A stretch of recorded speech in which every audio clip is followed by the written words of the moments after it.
ഇപ്പോൾ ഒരു ജോലിയിൽ ഇരിക്കുന്ന ആളുകൾ, ഇപ്പോൾ IT പ്രൊഫഷണൽസ് മുതൽ സാധാരണ ജോലി ചെയ്യുന്ന ആളുകൾക്ക് വരെ, പ്രത്യേകിച്ച് നമ്മുടെ നാട്ടിൽ മലപ്പുറം ജില്ലയിൽ ഒരു ഓണ്ടർപ്രണർ മൈൻഡ് സെറ്റ് ഉള്ള ആളുകളാണ്.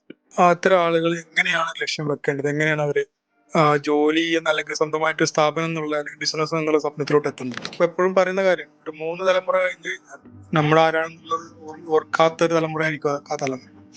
നമ്മുടെ പേര് പോലും അറിയാത്ത ഒരാളായിരിക്കും. ഞാൻ ആ ഒരു സാധനം എനിക്ക് എപ്പോഴും ഞാൻ മനസ്സിൽ നിന്ന ആളാണ്. അതിൽ നമ്മൾ ഇവിടുന്ന് മരിച്ചു പോയാൽ നമ്മളൊരു എന്തെങ്കിലും ഒരു സിഗ്നേച്ചർ നമ്മളിവിടെ ഉണ്ടാവും. നമ്മൾ ഇന്ത്യ എന്നാണ് പറയുമ്പോൾ അവ ഇവിടെ നെഗറ്റീവാണ് മാത്രം അവര് നമ്മളോട് ചോദിക്കുന്നത്. ഇങ്ങനെയല്ലേ നിങ്ങളുടെ നാട്ടിൽ ഇങ്ങനെയൊക്കെയല്ലേ, നിങ്ങളുടെ നാട്ടിൽ ഇങ്ങനെ പ്രശ്നമല്ലേ? അപ്പോൾ സത്യം ചിലപ്പോൾ അത് അപ്പൊ നമ്മൾ പറയുന്ന പോലെ ഈ ഉത്തരേന്ത്യയിലോ അല്ലെങ്കിൽ വേറെ എവിടെയെങ്കിലൊക്കെ സംഭവിക്കുന്ന സംഗതികളോ നമ്മൾ തന്നെ സ്ഥാനം നമ്മൾ ഇത്രയും ഈ ലൈഫ് ടൈമിൽ നമ്മളിവിടെ എക്സ്പീരിയൻസ് ചെയ്തിട്ടല്ല. പിന്നെ മീഡിയകൾ ഇങ്ങനത്തെ സാധനങ്ങൾ മാത്രമാണ് കാണിക്കുള്ളൂ.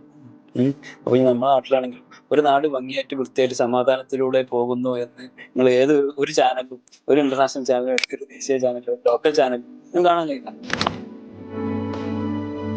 നമസ്കാരം, ഞാൻ നൈസൽ. ടീമെക്സ് ഇന്ത്യയുടെ ഒഫീഷ്യൽ പോഡ്കാസ്റ്റ് സീരീസിലോട്ട് ഏവർക്കും സ്വാഗതം. ഇന്ന് നമ്മുടെ ആദ്യത്തെ ഒഫീഷ്യൽ എപ്പിസോഡാണ്.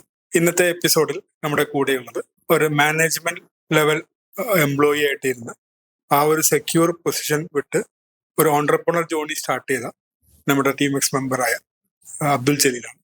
ജലീൽ, സ്വാഗതം. ജലീൽ, നമ്മുടെ ജോലി വിട്ട് ഓണ്ടർപ്രണർ ആവാനുള്ള സാഹചര്യം എന്താണ് ഇപ്പോൾ ചെയ്തുകൊണ്ടിരിക്കുന്നതെന്ന് ബ്രീഫ്ലി ഇൻട്രൊഡ്യൂസ് ചെയ്യാം. Good morning nasal. ഞാൻ അബ്ദുൽ ജലീൽ. ഇപ്പോൾ ഒരു 13 അല്ലെങ്കിൽ 15 വർഷമായിട്ട് ഞാൻ എൻ്റെ കരിയർ സ്റ്റാർട്ട് ചെയ്തത് മുതൽ ഒരു എംപ്ലോയി എന്നുള്ള രീതിയിൽ നമ്മൾ തുടങ്ങുകയും ആഫ്റ്റർ മൈ ഗ്രാജുവേഷൻ ഒരു അക്കൗണ്ട്സ് അല്ലെങ്കിൽ ആ ഒരു ലെവലിൽ നമ്മൾ കരിയർ സ്റ്റാർട്ട് ചെയ്തു. അപ്പോഴും ഒരു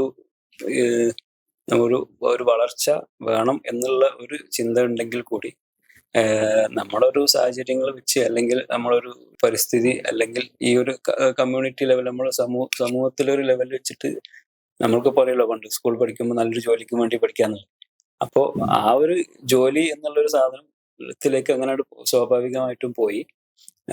അത് കഴിഞ്ഞിട്ട് ഡിഗ്രി കഴിഞ്ഞിട്ടൊരു 2ാമത്തെ വർഷം തന്നെ ശരിക്ക് പിന്നെ ഫാദർ സൗദിയിലായിരുന്നു. അപ്പോൾ സൗദിയിലേക്ക് പോയി അവിടെ ഒരു കമ്പനിയിൽ വർക്ക് ചെയ്തു. പിന്നെ തിരിച്ച് ഒരു 2 വർഷം അവിടെ നിന്നത്.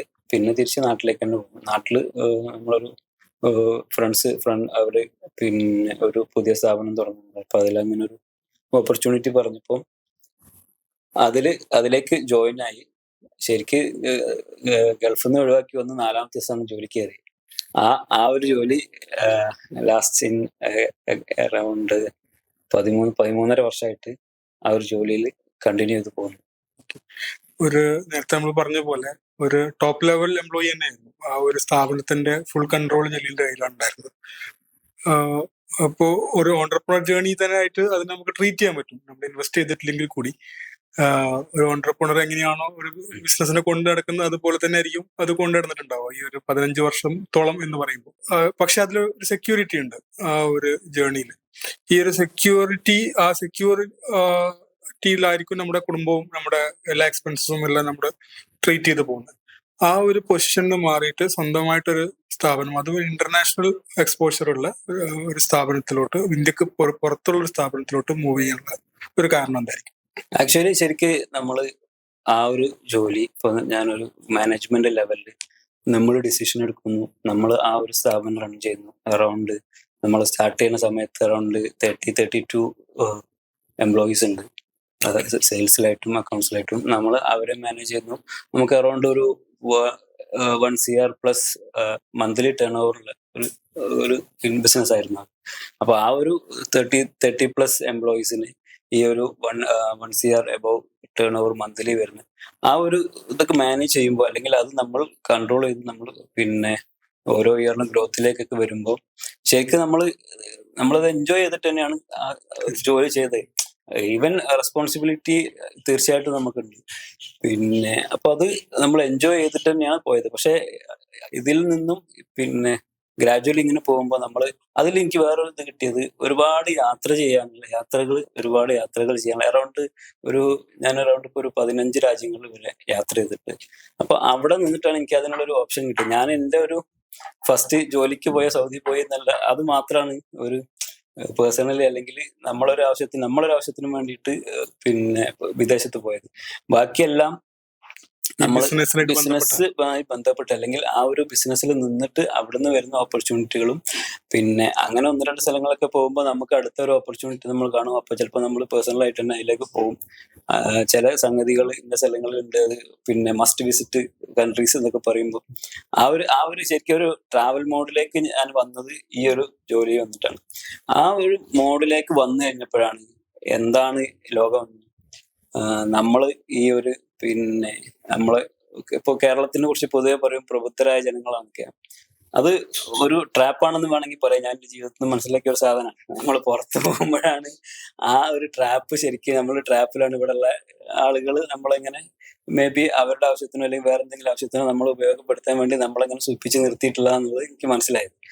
നമ്മൾ യാത്ര ചെയ്തപ്പോൾ തന്നെയാണ് ഈ ഒരു ലെവലിലേക്ക് പിന്നെ നമ്മൾ മാറാനുള്ള ഒരു സാഹചര്യം, ഈ ഒരു എന്റർപ്രണർ ലെവലിലേക്ക് മാറുക എന്നുള്ള ഒരു തോട്ട് നമുക്ക് ശരിക്കും യാത്രകളിൽ നിന്ന് തന്നെ കിട്ടിയതാണ്. ഓക്കെ, ഈ ഒരു മാറ്റത്തിൽ ടീമെക്സ് എന്നുള്ള ഈ കമ്മ്യൂണിറ്റിയുടെ ഇൻവോൾവ്മെന്റ് എത്രത്തോളം ഉണ്ട്? ടീമെക്സിനെ കുറിച്ച് പറയുകയാണെങ്കിൽ ശരിക്ക് ഞാൻ എനിക്കൊരു എന്താ പറയാ, ഒരു സഡൻ സ്വിച്ചിന്, പെട്ടെന്നൊരു സ്വിച്ചിന് എനിക്ക് ശരിക്കും ഒരു ഇഗ്നൈറ്റ് ആയത് ടീമെക്സിലുള്ള ആ ഒരു ബോണ്ടിങ്ങും അതിന്റെ ഒരു എന്താ പറയാ ഒരു പവർ ഉണ്ടല്ലോ, ആ ഒരു സാധനമാണ് ശരിക്കും എനിക്ക് ഒരു പെട്ടെന്നൊരു സ്വിച്ചിന് മൈൻഡ് ബ്ലോക്ക് ഇല്ലാതെ പെട്ടെന്ന് മാറാൻ സാധിച്ചത്. അത് ശരിക്കും ഞാൻ എപ്പോഴും നമ്മളെ ഫ്രണ്ട് സർക്കിളിലൊക്കെ, പിന്നെ നാട്ടിലെ ഫ്രണ്ട് സർക്കിൾ അല്ലെങ്കിൽ സ്കൂൾ ഫ്രണ്ട് സർക്കിളിലൊക്കെ നമ്മൾ പറയുന്ന ഒരു കാര്യമാണ്. നമ്മളിപ്പോ ഗ്രാജുവലി ചിലപ്പോൾ നമ്മൾ എന്താ പറയാ ഇപ്പൊ ഒരു ജോലി ചെയ്യുമ്പോൾ മിനിമം എസ്പെഷ്യലി ഈ പറഞ്ഞ പോലെ മാനേജറിയൽ ലെവലിൽ നിൽക്കുമ്പോൾ നമുക്ക് ഫിനാൻഷ്യൽ ഇയറിൽ അക്കൗണ്ട്സ് കാര്യങ്ങൾ ക്ലോസ് ചെയ്യാതെ പിന്നെ ആ സാധനം ഒരു ഹാഫ് വേൽ ഇട്ടിട്ട് നമുക്ക് എന്തായാലും പോരാൻ കഴിയില്ല, അല്ലെങ്കിൽ നമുക്ക് അതിനൊരു കോൺഫിഡൻസ് ഉണ്ടാവില്ല. പക്ഷെ ഈ ഒരു ശരിക്കും പറഞ്ഞ ഒരു ഷോർട്ട് ടേമിലാണ് ഞാൻ ആ ഒരു സ്വിച്ചിങ് എനിക്ക് ശരിക്കും സംഭവിച്ചത്. അറൌണ്ട് ഒരു 4 to 5 months ആ ഒരു സ്വിച്ചിങ് ശരിക്കും സംഭവിച്ചത്. പക്ഷെ അത് ഞാനിപ്പോഴും പറയും, നമ്മള് ടീമെക്സിലാണെങ്കിലും അല്ലെങ്കിൽ അതുപോലത്തെ ഓർഗനൈസേഷനിലാണെങ്കിലും നിന്നിട്ട് നമ്മൾ സ്വായത്തമാക്കിയ ഒരു കോൺഫിഡൻസ് ഉണ്ട്. ഇപ്പൊ ഞാനില്ലെങ്കിൽ, ഇപ്പൊ ഞാൻ യാത്ര ചെയ്തെന്ന് പറഞ്ഞല്ലോ, ഞാനില്ലെങ്കിലും എന്റെ ബിസിനസ് അവിടെ, ഞാൻ റൺ ചെയ്യുന്ന ബിസിനസ് അവിടെ നടക്കുന്നുണ്ട്. ഇൻ കേസ് ഞാൻ അവിടുന്ന് സ്വിച്ച് ഓൺ ഓഫ് കഴിഞ്ഞാൽ ആ ഒരു ബിസിനസ് അവിടെയുള്ള നമ്മളൊരു പിന്നെ ആ ടീമിന് അത് മുന്നോട്ട് കൊണ്ടുപോകാൻ കഴിയുന്നുണ്ട്. ഞാൻ ഉണ്ടാക്കിയ ഒരു സിസ്റ്റം അതെങ്ങനെ റൺ ചെയ്യുന്നു എന്നുള്ളതിൽ എനിക്കൊരു കോൺഫിഡൻസ് ഉള്ളത് അതും കൂടി കൊണ്ടാണ് ഈ ഒരു ഷോർട്ട് ടേമിൽ എനിക്ക് ശരിക്കും ചെയ്യാൻ കഴിഞ്ഞത്. തീർച്ചയായിട്ടും പലപ്പോഴും നമ്മുടെ ഒരു എംപ്ലോയി മൈൻഡ് സെറ്റിൽ ഇരിക്കുമ്പോൾ നമുക്ക് തോന്നുന്ന ഒരു കാര്യമാണ് ഞാനില്ലെങ്കിൽ അവിടെ പ്രളയം എന്നുള്ളത്. ആ ഒരു തോട്ട് പ്രോസസ്സ് കൊണ്ട് തന്നെയാണ് ചില സമയത്തൊക്കെ നമുക്കൊരു മൈൻഡ് ബ്ലോക്ക് വരുന്നത്. ഞാൻ ഇത്ര കാലം ഉണ്ടാക്കിയ ബന്ധങ്ങൾ അല്ലെങ്കിൽ എന്നെ കൊണ്ട് ആ കമ്പനിക്ക് കൊടുത്ത കാര്യങ്ങൾ ആ കമ്പനിക്ക് നഷ്ടപ്പെടുവോ, അല്ലെങ്കിൽ ഞാൻ ചെയ്യുന്ന അത്രയും ഭംഗിയായിട്ട് ഇത് ചെയ്യാൻ പറ്റുമോ എന്നുള്ളതൊക്കെ ചിന്തകൾ ഉണ്ടാവും. അത് തരണം ചെയ്താൽ മാത്രമേ നമുക്ക് മൂവ് ഓൺ ചെയ്യാൻ പറ്റുള്ളൂ. തീർച്ചയായിട്ടും. അപ്പോ ആ ഒരു പെർസ്പെക്റ്റീവ് നോക്കുമ്പോൾ നമ്മുടെ ഇപ്പോ ജലീൽ ചെയ്തിട്ടുള്ളത് PT പൈഫർ ഇന്റർനാഷണൽ ഗ്രൂപ്പ് എന്നുള്ള സ്ഥാപനം സ്റ്റാർട്ട് ചെയ്തിട്ടുള്ളത് ഇന്ത്യയിലും അല്ല, കേരളത്തിലും അല്ല, ഇന്ത്യയിലും അല്ല, ഇന്തോനേഷ്യയിലാണ് എത്തിയത്. എങ്ങനെയാണ് ആ ഒരു ട്രാൻസിഷനിലോട്ട് വന്നത്? നമ്മുടെ നാടും രാജ്യവും വിട്ട് ഇന്തോനേഷ്യ പോലെയുള്ള സ്ഥലം നമ്മുടെ ഒരിക്കലും നമ്മുടെ ഡെമോഗ്രഫി, നമ്മുടെ മലപ്പുറം ജില്ല അല്ലെങ്കിൽ കേരളം നോക്കുമ്പോൾ ഒരിക്കലും മൈഗ്രേറ്റ് ചെയ്യാൻ ഒരു പ്രിഫറൻസ് ഇല്ലാത്ത ഒരു രാജ്യം കൂടിയാണ് ഇന്തോനേഷ്യ. അപ്പോ ആ ഒരു രാജ്യത്തിന്റെ സാധ്യതകൾ എത്രത്തോളം ഉണ്ടെന്ന് എങ്ങനെയാണ് മനസ്സിലാക്കിയത്? അത് ശരിക്ക് അതിന്റെ ഒരു ജേണി പറയുകയാണെങ്കിൽ നമ്മള് ഞാൻ പറഞ്ഞില്ലേ, ഈ യാത്രകൾ ബിസിനസ് ആവശ്യങ്ങൾക്കും അല്ലെങ്കിൽ നമ്മൾ ലെഷർ ട്രിപ്പ് ആയിട്ടും പോകുമ്പോഴും നമ്മൾ അങ്ങനത്തെ സ്ഥലങ്ങളിലേക്ക് പോകാൻ പ്ലാൻ ചെയ്യുമ്പോഴും അവിടെ എന്തെങ്കിലും പിന്നെ എസ്പെഷ്യലി എക്സ്പോകൾ, പിന്നെ ഈ ചൈന ആണെങ്കിലും ഇവിടെ ആണെങ്കിലൊക്കെ നമ്മൾ എക്സ്പോകൾ കണക്ട് ചെയ്തിട്ട് പോകും. ചില രാജ്യങ്ങൾക്ക് അല്ലെങ്കിൽ ഈവൻ ചിലപ്പോൾ നമ്മൾ പിന്നെ ഡൽഹിയിലോ ബോംബെയിലൊക്കെ എന്തെങ്കിലും ഒഫീഷ്യൽ കാര്യങ്ങൾ ഉണ്ടെങ്കിലും അവിടെ എന്തെങ്കിലും എക്സ്പോകൾ നമ്മളെ ബിസിനസ്സിനായി റിലേറ്റ് ചെയ്ത് എന്തെങ്കിലും എക്സ്പോകൾ ഉണ്ടെങ്കിൽ അതുമായിട്ട് കണക്ട് ചെയ്തിട്ടാണ് നമ്മൾ യാത്രകൾ പ്ലാൻ ചെയ്യുക. അപ്പോൾ ഒരു പോക്കിൽ 2-3 കാര്യങ്ങൾ നടക്കും. അങ്ങനെ അതുപോലെ ഒരു പിന്നെ ഇന്തോനേഷ്യയിൽ ശരിക്കും അവിടെ മിനിസ്ട്രി ഓഫ് ട്രേഡിന്റെ ഇയർലി നടക്കുന്ന ഒരു എക്സ്പോ ഉണ്ട്, ട്രേഡ് എക്സ്പോ ഇന്തോനേഷ്യ എന്ന് പറഞ്ഞിട്ട്. അപ്പൊ അത് ബൈ ചാൻസ് നമ്മളിങ്ങനെ കാണുകയും എന്തായാലും ഇന്തോനേഷ്യ ഇതുവരെ പോയിട്ടില്ല. പിന്നെ അപ്പോൾ അവിടെ ഒരുപാട് സാധനങ്ങൾ ഇപ്പൊ നമ്മൾ ഗൾഫിലൊക്കെ നിന്ന സമയത്തും പണ്ടൊക്കെ നമുക്കറിയാം നമ്മളെ ഫാദർ അവര് ഫാദറിന് ജ്യേഷ്ഠനും അനിയനും എല്ലാവരും ഗൾഫിലുണ്ടാവും. അവിടുന്ന് കുറെ മെറ്റീരിയലൊക്കെ കൊടുക്കും. എനിക്ക് ചിലപ്പോൾ നിങ്ങൾക്ക് അറിയായിരിക്കും തുണി, അവര് പുള്ളിത്തുണിന്റെ സാധനം, ഗൾഫ് തുണി ഗൾഫ് തുണി ആ സാധനങ്ങളൊക്കെ ശരിക്ക് അത് ഇന്തോനേഷ്യയിലാണ്. അപ്പം അങ്ങനത്തെ സ്പെഷ്യൽ സാധനങ്ങളൊക്കെ നമ്മൾ കണ്ടിട്ടുണ്ട്.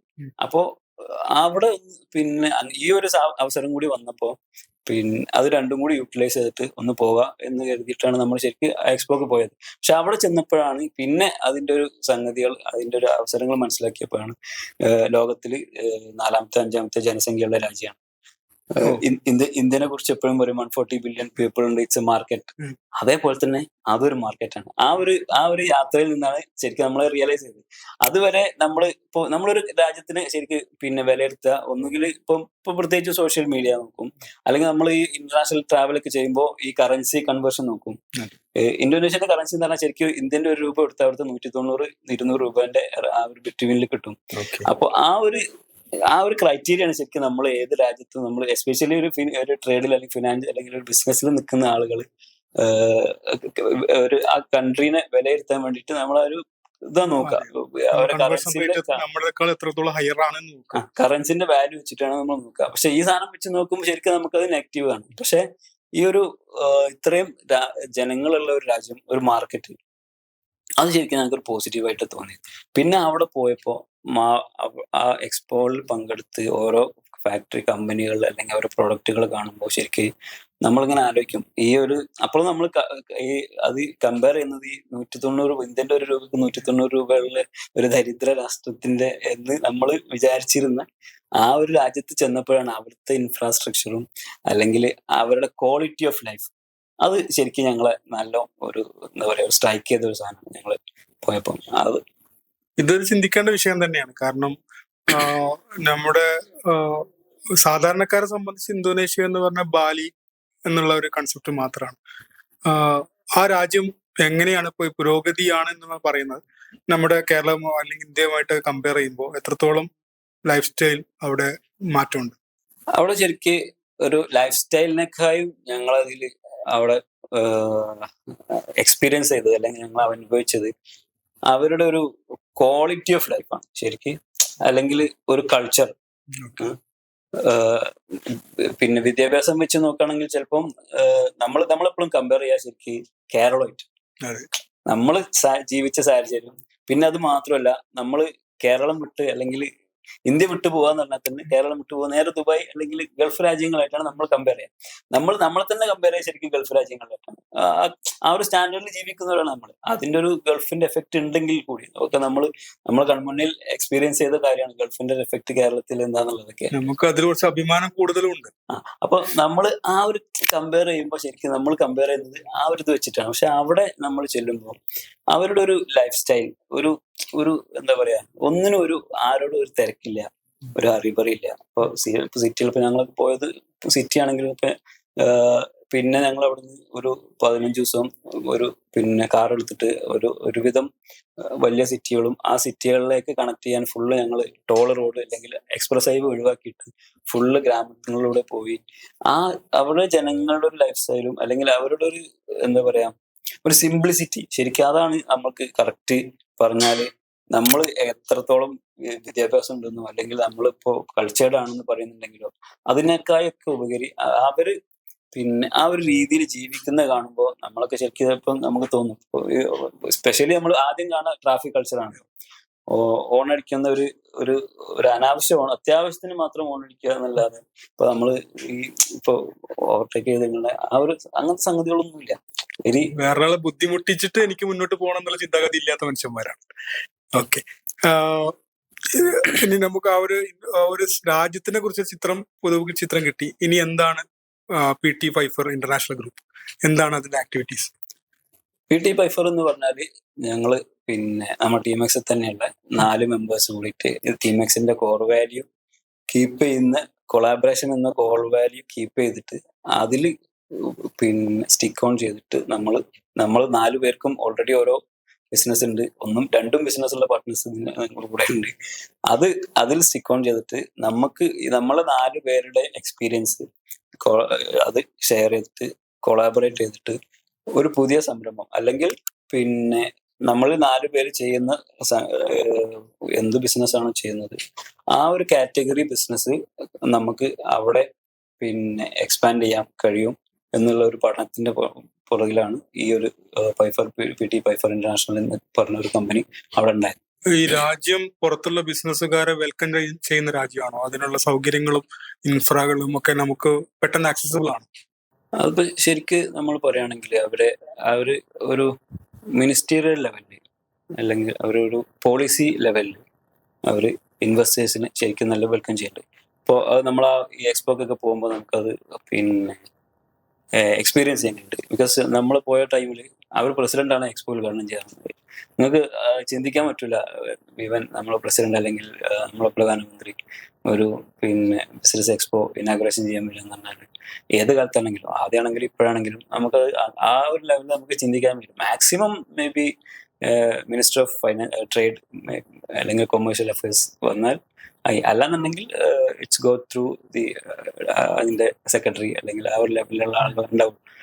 ഈവൻ ശരിക്കും നമ്മളിവിടെ നാട്ടിൽ ബോംബെയിലും ഡൽഹിയിലും ഒക്കെ പോകുമ്പോഴേക്കും എക്സ്പോകൾ നമ്മൾ കണ്ടിട്ടുള്ളത് ഇറ്റ്സ് പ്രൈവറ്റ് സെഗ്മെന്റിലുള്ള എക്സ്പോകളാണ് നമ്മൾ കണ്ടിട്ടുള്ളത്. പക്ഷെ അവിടെ ഈ പ്രൈവറ്റ് സെക്ടറിലുണ്ട്, ഒരുപാടുണ്ട്. പക്ഷെ ഇത് അവർ ഇയർലി ട്രേഡ് എക്സ്പോ ഇന്തോനേഷ്യ എന്ന് പറഞ്ഞിട്ട് ഗവൺമെന്റ് മിനിസ്ട്രി ഓഫ് ട്രേഡിന്റെ ഇനീഷ്യേറ്റീവില് അവർ ചെയ്യുന്ന സാധനമാണ്. അപ്പോ ഇന്ത്യയും ഇന്തോനേഷ്യയും തമ്മിലുള്ള എങ്ങനെ എന്തെങ്കിലും കരാറുകളോ അല്ലെങ്കിൽ ട്രേഡ് ലിങ്കുകളോ എന്തെങ്കിലും നിലവിലുണ്ടോ? അതിന് നമുക്ക് എന്തെങ്കിലും നമ്മുടെ ഗവൺമെന്റിന്റെ ഭാഗത്തുനിന്ന് ഒരു Indonesian export import system create ചെയ്യാനുള്ള സപ്പോർട്ട് എന്തെങ്കിലും കിട്ടുന്നുണ്ടോ? അങ്ങനെ ഒരു സ്പെഷ്യലി ശരിക്ക് പറയാൻ കഴിയില്ല. പക്ഷെ എന്നിരുന്നാലും ഈ ആസിയാൻ രാജ്യങ്ങളുടെ association of south east Asian nations എന്ന് പറഞ്ഞിട്ട് ആ ബെൽറ്റിലുള്ള Thailand, Singapore, Malaysia, Indonesia, Vietnam എന്നുള്ള ഒരു ആസിയാൻ രാജ്യങ്ങളുണ്ട്. ആസിയാൻ രാജ്യങ്ങളുമായിട്ട് ഇന്ത്യക്ക് കുറച്ച് ട്രേഡ് അഗ്രിമെന്റ്സ് ഉണ്ട്. അതിൽ കുറച്ച് ഐറ്റംസുകൾ വരുന്നുണ്ട്. അതിൽ ഒരു സംഗതി നമ്മൾ മനസ്സിലാക്കിയത്, ഇന്ത്യന്റെ ഏകദേശം അതുപോലത്തെ ഒരു ട്രോപ്പിക്കൽ കാലാവസ്ഥയും അല്ലെങ്കിൽ ആ ഒരു ജിയോളജിക്കൽ ഒരു ഇതുള്ള ഏകദേശം അതുപോലത്തെ രാജ്യം തന്നെയാണ് ഇന്തോനേഷ്യ. അവിടെയും ഈ പറഞ്ഞ നമ്മൾ ഇന്ത്യയിലെ നമ്പർ 1 എന്ന് പറഞ്ഞ ടെക്സ്റ്റൈൽ, മാനുഫാക്ചറിങ് ടെക്സ്റ്റൈൽ, അതുപോലെ പല കാര്യങ്ങളും ഇന്ത്യ ചെയ്യുന്നത് പോലെ തന്നെ അവരും മാനുഫാക്ചറിങ് ഉള്ള ഒരു രാജ്യം തന്നെയാണ്. അതിന് കൂടാതെ ഈ ട്രേഡ് അഗ്രിമെന്റ് വരുമ്പോൾ ചില സംഗതികൾക്ക് റെസ്ട്രിക്ഷൻ, അതായത് ലോക്കൽ മാനുഫാക്ചേഴ്സിന് ഇത് ചെയ്യാൻ വേണ്ടിയിട്ട് ഇപ്പൊ നമുക്കറിയാം, ഇപ്പോ ഇവിടെ മാനുഫാക്ചറിങ് വരുന്ന നമ്മളെ ഇൻഡസ്ട്രിയിൽ അല്ലെങ്കിൽ ഒരു ഒരു ലെവലിൽ വലുതായി വരുന്ന അല്ലെങ്കിൽ അത് വരണം ആ ഒരു രീതിയിൽ ആ ഒരു ഇൻഡസ്ട്രിയിൽ കൂടുതൽ ആളുകൾ വർക്ക് ചെയ്യുന്ന അങ്ങനത്തെ ഒരു ഇൻഡസ്ട്രീനെ ശരിക്കും പ്രൊട്ടക്ട് ചെയ്യാൻ വേണ്ടിയിട്ട് ഗവൺമെന്റ് റൂൾസ് വരും, ഈ റെസ്ട്രിക്ഷൻസ് വരും അങ്ങനത്തെ ഒരു ഐറ്റംസ് കൊണ്ടുവരുന്നതിനെ പറ്റി. ഇപ്പോൾ ഞാനൊക്കെ ആദ്യം ഞാൻ വർക്ക് ചെയ്തിരുന്ന കമ്പനിയെ ശരിക്കും നമ്മൾ ബിൽഡിംഗ് മെറ്റീരിയൽസിന്റെ സെഗ്മെന്റ് ആയിരുന്നു. അപ്പോൾ അവിടെ ഇപ്പോൾ അതിൽ ഈ ടൈല്, സെറാമിക് ടൈല്, ഫ്ലോറിങ് ആ ഒരു കാറ്റഗറി വരുമ്പോൾ നമ്മളിവിടെ കിട്ടുന്ന ഇന്ത്യയിൽ മാനുഫാക്ചർ ചെയ്യുന്നതിന്റെ സെയിം പ്രൈസിന് അല്ലെങ്കിൽ അതിൽ പ്രൈസ് കുറഞ്ഞിട്ട് അതിന്റെ ഒരു 2-3 ഇരട്ടി ക്വാളിറ്റി ഉള്ള സാധനങ്ങൾ നമുക്ക് പുറത്തുനിന്ന് ചൈനയിൽ നിന്ന് അങ്ങനെ തന്നെ പറയാം, ചൈനയിൽ നിന്ന് വരുന്നുള്ള സാധനങ്ങളുണ്ട്. പക്ഷെ നമ്മളുടെ ഇവിടെ ഒരു മേജർ ഇൻഡസ്ട്രി ആണ് അത് എന്നതുകൊണ്ട് തന്നെ അതിനൊരു special duty, important special duty ആ ഒരു ലെവലിൽ ഒരു റെസ്ട്രിക്ഷൻസ് വെക്കും. അതുപോലെ ശരിക്കും അവരും റെസ്ട്രിക്ഷൻ വെക്കുന്നുണ്ട്. ഇന്ത്യയും കരാറുണ്ടെങ്കിൽ കൂടി ഇന്ത്യയിൽ കൂടുതൽ ഇതുപോലെ മാനുഫാക്ചർ ചെയ്യുന്ന കമ്പനികളുള്ള ഇൻഡസ്ട്രീനെ ഒരു പ്രൊട്ടക്ട് ചെയ്യാൻ വേണ്ടിയിട്ട് ചില റെസ്ട്രിക്ഷൻസ് ഒക്കെ ഉണ്ട്. ഇപ്പോ നമ്മുടെ രാജ്യത്ത് നമുക്ക് കോമൺ ആയിട്ട് റിലേറ്റ് ചെയ്യാൻ പറ്റുന്ന കാര്യം റബ്ബറാണ്. ഈ കാര്യത്തിൽ റബ്ബർ കർഷകരെ വില നിയന്ത്രിക്കാനും അല്ലെങ്കിൽ ആ വില അവർക്ക് ന്യായവില കിട്ടാൻ വേണ്ടി പലപ്പോഴും റബ്ബറിന് ഇമ്പോർട്ട് നമ്മൾ നിയന്ത്രിക്കുന്ന വാർത്തകൾ കേൾക്കാറുണ്ട്. അത്തരത്തിലുള്ള കാര്യങ്ങളായിരിക്കും അല്ലെ അവിടുത്തെ ക്രോപ്പ് അല്ലെങ്കിൽ ഇൻഡസ്ട്രി ആളുകളെ സപ്പോർട്ട് ചെയ്യാൻ വേണ്ടിയിട്ടുള്ള നിയന്ത്രണങ്ങൾ. അവിടെ ഇപ്പൊ നമ്മൾ കണ്ട ഇതുപോലത്തെ അരി, ടെക്സ്റ്റൈല്, പിന്നെ അങ്ങനത്തെ 1-2 മേജർ കാറ്റഗറി ഉണ്ട്. അത് ശരിക്കും അവർ ഇതുപോലത്തെ ഒരു റെസിഷൻ എന്ന രീതിയിൽ പിന്നെ കുറച്ച് എക്സ്ട്രാ അല്ലെങ്കിൽ താരിഫ് കൂടുതലാണ്. അത് ഒരു ഇന്തോനേഷ്യ ഇപ്പൊ ഒരു കാർഷിക രംഗത്ത് കൂടി പിന്നെ പ്രൊമിനൻസ് ഉള്ള രാജ്യമാണ്. അവര് ശരിക്കും കൃഷി നല്ലോണം ചെയ്യുന്നുണ്ട്. നമ്മള് എന്താ പറയാ, പിന്നെ നമ്മളൊന്നും നമ്മുടെ നാട്ടിൽ കാണാത്ത രീതിയിൽ ഉള്ള കൃഷി അവർ ചെയ്യുന്നുണ്ട്. Especially fruits, vegetable. അവർക്ക് ഈ ഓസ്ട്രേലിയ എന്ന് പറഞ്ഞൊരു ബിഗ് മാർക്കറ്റാണ്. നമ്മൾ ചെന്ന് പഠിക്കുന്നിടത്തോളം നമുക്ക് മനസ്സിലാണ് they are exporting more to China and Australia. അപ്പോ ഓസ്ട്രേലിയ അവർക്ക് പോർട്ട് ആക്സസ് ഒക്കെ കൂടുതലുള്ള സ്ഥലമായിരിക്കും, വെരി നിയർ ബൈ. അതിനാൽ അതില് നമ്മളിപ്പോ ശരിക്കും ഇന്തോനേഷ്യ എന്ന് പറഞ്ഞാൽ പിന്നെ നമ്മള് പോർട്ട് ബ്ലെയർ ഇതുണ്ടല്ലോ, ഐലൻഡ് അന്തമാൻ നിക്കോബാർ ഐലൻഡ്. അവിടുന്ന് അറൌണ്ട് ഒരു 200 meters ആണ് ഇന്തോനേഷ്യക്കുള്ളൂ. 200 kilometers ആണ് ശരിക്കും ആ ഒരു ഗ്യാപ്പ് ഇന്ത്യയും ഇന്തോനേഷ്യക്ക് വരുന്നത്. അതുപോലെ ഈ ഇന്തോനേഷ്യന്റെ വെരി ഈസ്റ്റ് നോക്കുമ്പോൾ അറൌണ്ട് ആ ഒരു ചെറിയൊരു ഗ്യാപ്പാണ് ഓസ്ട്രേലിയയും അവരും കൂടി വരുന്നത്. ഇതൊരു ദ്വീപ് സമൂഹം തന്നെയല്ലേ? അറൌണ്ട് 17,000 ദ്വീപാണ് ശരിക്കും ഇന്തോനേഷ്യയിലുള്ളത്. 17,000 ദ്വീപ്. അതില് ജനസംഖ്യ ഉള്ളത് ഇപ്പൊ നമ്മൾ ലക്ഷദ്വീപിനെ കൊണ്ടൊക്കെ പറഞ്ഞാൽ ജനസംഖ്യ ഉള്ളത് കുറവാണ്. പക്ഷെ എന്നിരുന്നാലും നമ്പർ ഓഫ് ഐലൻഡ്സ് അത്രയും വരുന്നുണ്ട്. ഓക്കെ, ഇന്തോനേഷ്യ കുറിച്ച് പറയുമ്പോൾ ഒരു ഫാക്ട് പറയുമ്പോൾ എപ്പോഴും ശ്രദ്ധിക്കുന്ന ഒരു തലസ്ഥാനം ജക്കാർത്ത അല്ലേ? ജക്കാർത്ത എന്നുള്ള പ്രദേശമാണ് ലോകത്തില് ഫാസ്റ്റായിട്ട് മുങ്ങിക്കൊണ്ടിരിക്കുന്ന ഒരു പ്രദേശം. സീ ലെവലിന്റെ താഴെയുള്ള ഒരു പ്രദേശമാണ്. അപ്പോ അതിനാൽ തന്നെ അവര് വേറൊരു സ്ഥലത്തോട്ട് തലസ്ഥാനം മാറ്റാനുള്ള പരിപാടികളിലാണെന്നാണ് അറിഞ്ഞിട്ടുള്ളത്. അത് ഒരു ഫാക്ടായിട്ട് ജസ്റ്റ് പറഞ്ഞു മാത്രം. നമുക്ക് പൈഫർ ഇന്റർനാഷണൽ ഗ്രൂപ്പിന്റെ പാർട്ട്നേഴ്സിനെ കുറിച്ചൊന്നും അറിയാം. ആരൊക്കെയാണ് പാർട്ട്നേഴ്സ്, എന്തൊക്കെയാണ് അവരുടെ ബിസിനസ്സുകൾ? ആക്ച്വലി ഞങ്ങൾ 4 പേരാണ് അതിലുള്ളത്. 4 പേരും നമ്മൾ ടീമെക്സ് മെമ്പേഴ്സ് ആണ്. ഞാൻ പറഞ്ഞല്ലോ, കൊളാബറേഷന്റെ ഭാഗമായിട്ടാണ് നമ്മൾ അതിലേക്ക് വന്നത്. ഒരാള് പിന്നെ അബ്ദുൽ നാസർ എന്ന് പറയും, പിന്നെ നമ്മുടെ ചേളാരി പടിക്കൽ സ്വദേശിയാണ്. അവര് ഇപ്പം ചെയ്തുകൊണ്ടിരിക്കുന്നത് ക്ലോത്തിന്റെ ഗാർമെന്റ്സ് ബിസിനസ് ആണ്. Special in kids and gents. അവരുമായിട്ട് ഞങ്ങൾ സത്യത്തിൽ ഇപ്പോൾ നമ്മൾ ടീമെക്സിൽ വരുന്നതിൻ്റെ മുന്നേ തന്നെ ഒരു 3-4 years ആയിട്ട് നമ്മൾ ഓൾറെഡി കണക്ഷൻ ഉണ്ട്. പിന്നെ നമ്മൾ ബിസിനസ്സിലൊന്നും വന്നിട്ടില്ലെങ്കിലും നമ്മൾ കണക്ഷൻ ഉണ്ട്, പരിചയമുണ്ട്, അറിയാം. എല്ലാവരും അങ്ങോട്ടും പരിചയമുള്ള ആൾക്കാർ തന്നെയാണ്. ഒന്ന് നാസറാണ്, രണ്ടാമത്തത് ഷാവുൽ എന്ന് പറയും, എൻ്റെ നാട്ടുകാരൻ തന്നെയാണ്. അവരെ പിന്നെ നമ്മൾ ആദ്യം തന്നെ അറിയുന്നതാണ്. എ സിവിൽ എഞ്ചിനീയർ, കൺസ്ട്രക്ഷൻ മേഖലയിൽ അവരുടേതായിട്ടുള്ള സ്വന്തമായിട്ട് കൺസ്ട്രക്ഷൻ കമ്പനി റൺ ചെയ്യുന്നു. പിന്നെ ഉള്ളത് സദറുദ്ദീനെ കുറിച്ച് പറയുകയാണെങ്കിൽ is from Vengara. Basically is mechanical engineer. അവര് ഇതുപോലെ തന്നെ അവന്റെ ചൈൽഡ്ഹുഡിലുള്ള 4 പാർട്ട്നേഴ്സ്, 4 പേര് കൂടിയിട്ട് ഉള്ള ഒരു fire and protection, fire and safety, പിന്നെ പ്രൊട്ടക്ഷൻ എഞ്ചിനീയറിംഗ് എന്ന് പറഞ്ഞിട്ട് ഒരു കമ്പനി നടത്തുന്നു. ഈ ഫയർ ആൻഡ് സേഫ്റ്റിന്റെ വർക്കുകൾ ചെയ്തു കൊടുക്കുന്നത്. അപ്പോൾ പിന്നെ കമ്പനികൾ അല്ലെങ്കിൽ ഗോഡൌണുകൾ അങ്ങനത്തെ വലിയ വലിയ വർക്കിന്റെ ഫയർ ആൻഡ് സേഫ്റ്റി വർക്കുകൾ ചെയ്തു കൊടുക്കുന്നതാണ് അവരെ കമ്പനി ബേസിക്കലി ചെയ്യുന്നത്. ഞാൻ ഇങ്ങനെ ഒരു കമ്പനിയിൽ ഈ ഒരു പിന്നെ മാനേജീരിയൽ പോസ്റ്റിൽ മുതലാളിയാണെന്ന് വെച്ചാൽ മുതലാളിയാണ്, തൊഴിലാളിയാണെന്ന് വെച്ചാൽ തൊഴിലാളിയാണ്. ആ ഒരു മിഡിൽ അങ്ങനെ വർക്ക് ചെയ്യുന്നു. അങ്ങനെയാണ് ഞങ്ങൾ പരിചയപ്പെടുന്നതും കാണുന്നതും. ബൈ ദി വേ, ഷാഹുൽ നേരത്തെ പറഞ്ഞ എഞ്ചിനീയർ ഷാഹുൽ അമീദ് എന്ന ആളുടെ ലീ ക്യൂബ് കൺസ്ട്രക്ഷൻ എന്നുള്ള ഒരു ആർക്കിടെക്ചർ ആൻഡ് കൺസ്ട്രക്ഷൻ ഫേമിലാണ് ഇപ്പോൾ നിലവിൽ നമ്മുടെ ഈ എപ്പിസോഡ് ഷൂട്ട് ചെയ്തുകൊണ്ടിരിക്കുന്നത്. മലപ്പുറം ജില്ലയിലെ ചെമ്മാടാണ് ഈ ഓഫീസ് നിലവിൽ സ്ഥിതി ചെയ്യുന്നത്. ഈ 4 പാർട്ട്നേഴ്സ് 4 വ്യത്യസ്ത മേഖലയിൽ, അതായത് ഒരാൾ ഗാർമെന്റ്സ്, ഒരാൾ എഞ്ചിനീയറിംഗ്, മൂന്നാമത് ആൾ fire and safety fire protection engineering, 4-മത്തെ ആൾ ഒരു മാനേജറിയൽ പോസ്റ്റിൽ വർക്ക് ചെയ്തതാണ്. ഈ 4 പേരുടെ ഒരു കൊളാബറേഷൻ വെഞ്ചറാണല്ലോ ഇത്. ഈ വെഞ്ചറിൽ നേരത്തെ നമ്മൾ പറഞ്ഞു, ഈ നമ്മുടെ പാർട്ട്നേഴ്സിന്റെ അല്ലെങ്കിൽ എല്ലാവരുടെയും ആ ഡൊമൈനിൽ നിന്നുകൊണ്ട് ഒരു എക്സ്പോർട്ട് ഇമ്പോർട്ട് ബിസിനസ് സ്റ്റാർട്ട് ചെയ്യാന്നുള്ളത്. അപ്പൊ ഈ 4 വ്യത്യസ്ത മേഖലയിലുള്ള ആളുകൾക്കും അവിടെ പെർഫോം ചെയ്യാനുള്ള സാഹചര്യം ഉണ്ടോ ഇന്തോനേഷ്യയിൽ? ആക്ച്വലി അതാണ് ശരിക്കും അതിൻ്റെ ഒരു ഹൈലൈറ്റ് എന്ന് പറയാം. വെൻ വി കം ടു ഈ ദിസ് ട്രേഡിങ് ഇമ്പോർട്ട് ആൻഡ് എക്സ്പോർട്ടിൽ, ഇപ്പോൾ അതിൽ ഒരാള് നാസർ എന്ന് പറയുന്നത് മാനുഫാക്ചറർ, പിന്നെ ഷാവുൽ എന്ന് പറയുന്നത് സർവീസ് പ്രൊവൈഡറാണ്, സദർ എന്ന് പറയുന്നത് അതിൻ്റെ ഒരു എന്താ പറയാ ഒരു hybrid version, service also and is trading also. ഞാൻ എന്ന് പറയുന്നത് ഒരു ബിൽഡിംഗ് മെറ്റീരിയൽസിന്റെ ട്രേഡിംഗിൽ നിന്നാണ്. നമുക്ക് ഓൾറെഡി പിന്നെ നമ്മൾ അവിടെ നിൽക്കുമ്പോൾ അവിടെ നമ്മൾ ഓൾറെഡി പിന്നെ പല സ്ഥലങ്ങളിൽ നിന്നും ഇമ്പോർട്ട് ചെയ്യുന്ന സാധനങ്ങൾ നമ്മളവിടെ വിൽക്കുന്നുണ്ട്.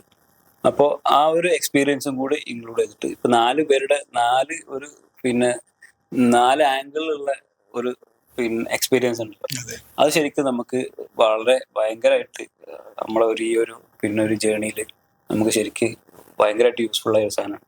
അതായത് പ്രൊഡക്റ്റ് ഫൈൻഡ് ഔട്ട് ചെയ്യുന്നതും മാർക്കറ്റ് ഫൈൻഡ് ഔട്ട് ചെയ്യുന്നതിലും ആരെ അപ്രോച്ച് ചെയ്യണം എന്നുള്ള കാര്യങ്ങളിലൊക്കെ ഈ ഒരു കൊളാബറേഷൻ ഹെൽപ്പ് ചെയ്യുന്നുണ്ട്.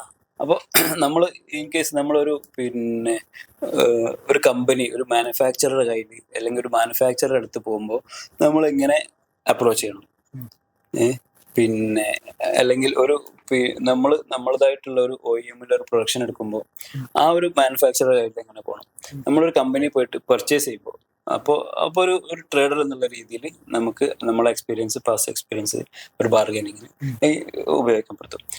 ഈ OEM-ൽ നമ്മളൊരു മാനുഫാക്ചർ എടുത്ത് പോയിട്ട് നമുക്ക് നമ്മളെ ബ്രാൻഡിൽ ഒരു സാധനം ഒരു പ്രൊഡക്ഷൻ എടുക്കുമ്പോൾ അതിൽ പിന്നെ നമ്മൾ ട്രേഡർ എന്ന നിലയിൽ ബാർഗൻ ചെയ്യാൻ പറ്റാത്ത കുറെ ഘടകങ്ങളുണ്ട്.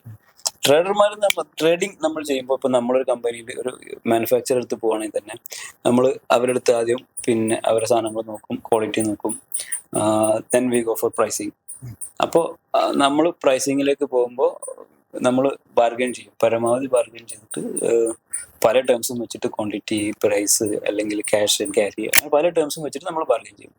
പക്ഷെ when we got for an OEM production അല്ലെങ്കിൽ നമ്മൾ ബ്രാൻഡിൽ ഒരു ഐറ്റം മാനുഫാക്ചർ ചെയ്തെടുക്കുമ്പോൾ അതിൽ ഈ എല്ലാ ഘടകങ്ങളും ശരിക്ക് ബാർഗൈൻ ചെയ്യാൻ കഴിയൂല. അതിൽ കുറെ റെസ്ട്രിക്ഷൻസ് ഉണ്ട്. ഒരു പ്രൊഡക്ഷൻ ഉള്ള ഒരാളെന്ന നിലയിൽ നമ്മളെ ബ്രാൻഡിൽ അയാൾ അടിച്ചു തരുമ്പോൾ അയാൾക്ക് കുറച്ച് വേറെ എക്സ്ട്രാ കോസ്റ്റുകൾ അല്ലെങ്കിൽ എക്സ്ട്രാ കാര്യങ്ങൾ കെയർ ചെയ്യേണ്ട സംഗതികളുണ്ട്. അപ്പൊ അതിന് സത്യത്തിൽ നമ്മൾ പിന്നെ നാസറിന്റെ ഒരു എക്സ്പീരിയൻസ് അത് ശരിക്കും നല്ല ഞങ്ങൾ ഉപയോഗപ്പെടുത്തി, അല്ലെങ്കിൽ ഞങ്ങൾക്കത് ഭയങ്കരമായിട്ട് ഉപയോഗപ്പെട്ട ഒരു സാധനം.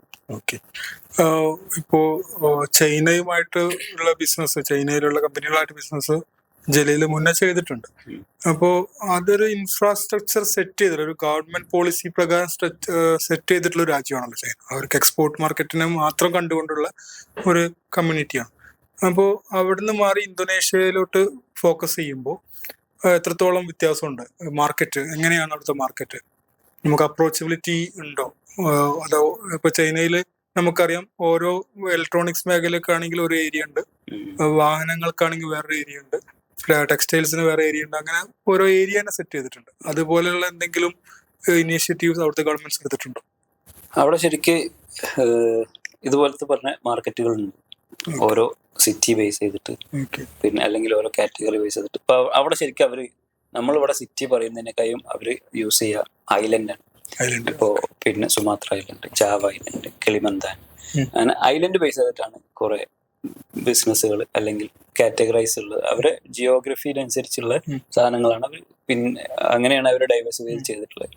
അപ്പോൾ പല കമ്പനികളും അല്ലെങ്കിൽ പ്രൊഡക്ഷൻ ഈ ജാവന്ന് ഇപ്പൊ ജക്കാർത്തയും യോഗാർത്തയും പിന്നെ സുരബായൊക്കെ ഉൾപ്പെടുന്ന പിന്നെ ആ ഒരു ഐലൻഡിലാണ് കൂടുതലായിട്ടും പിന്നെ മാനുഫാക്ചറിങ്ങും കാര്യങ്ങളും ഉള്ളത്. അവിടെ പിന്നെ ഇൻഫ്രാസ്ട്രക്ചർ ഡെവലപ്മെന്റും കൂടുതലായിട്ടും ആ സിറ്റികളിലാണ് വരുന്നത്.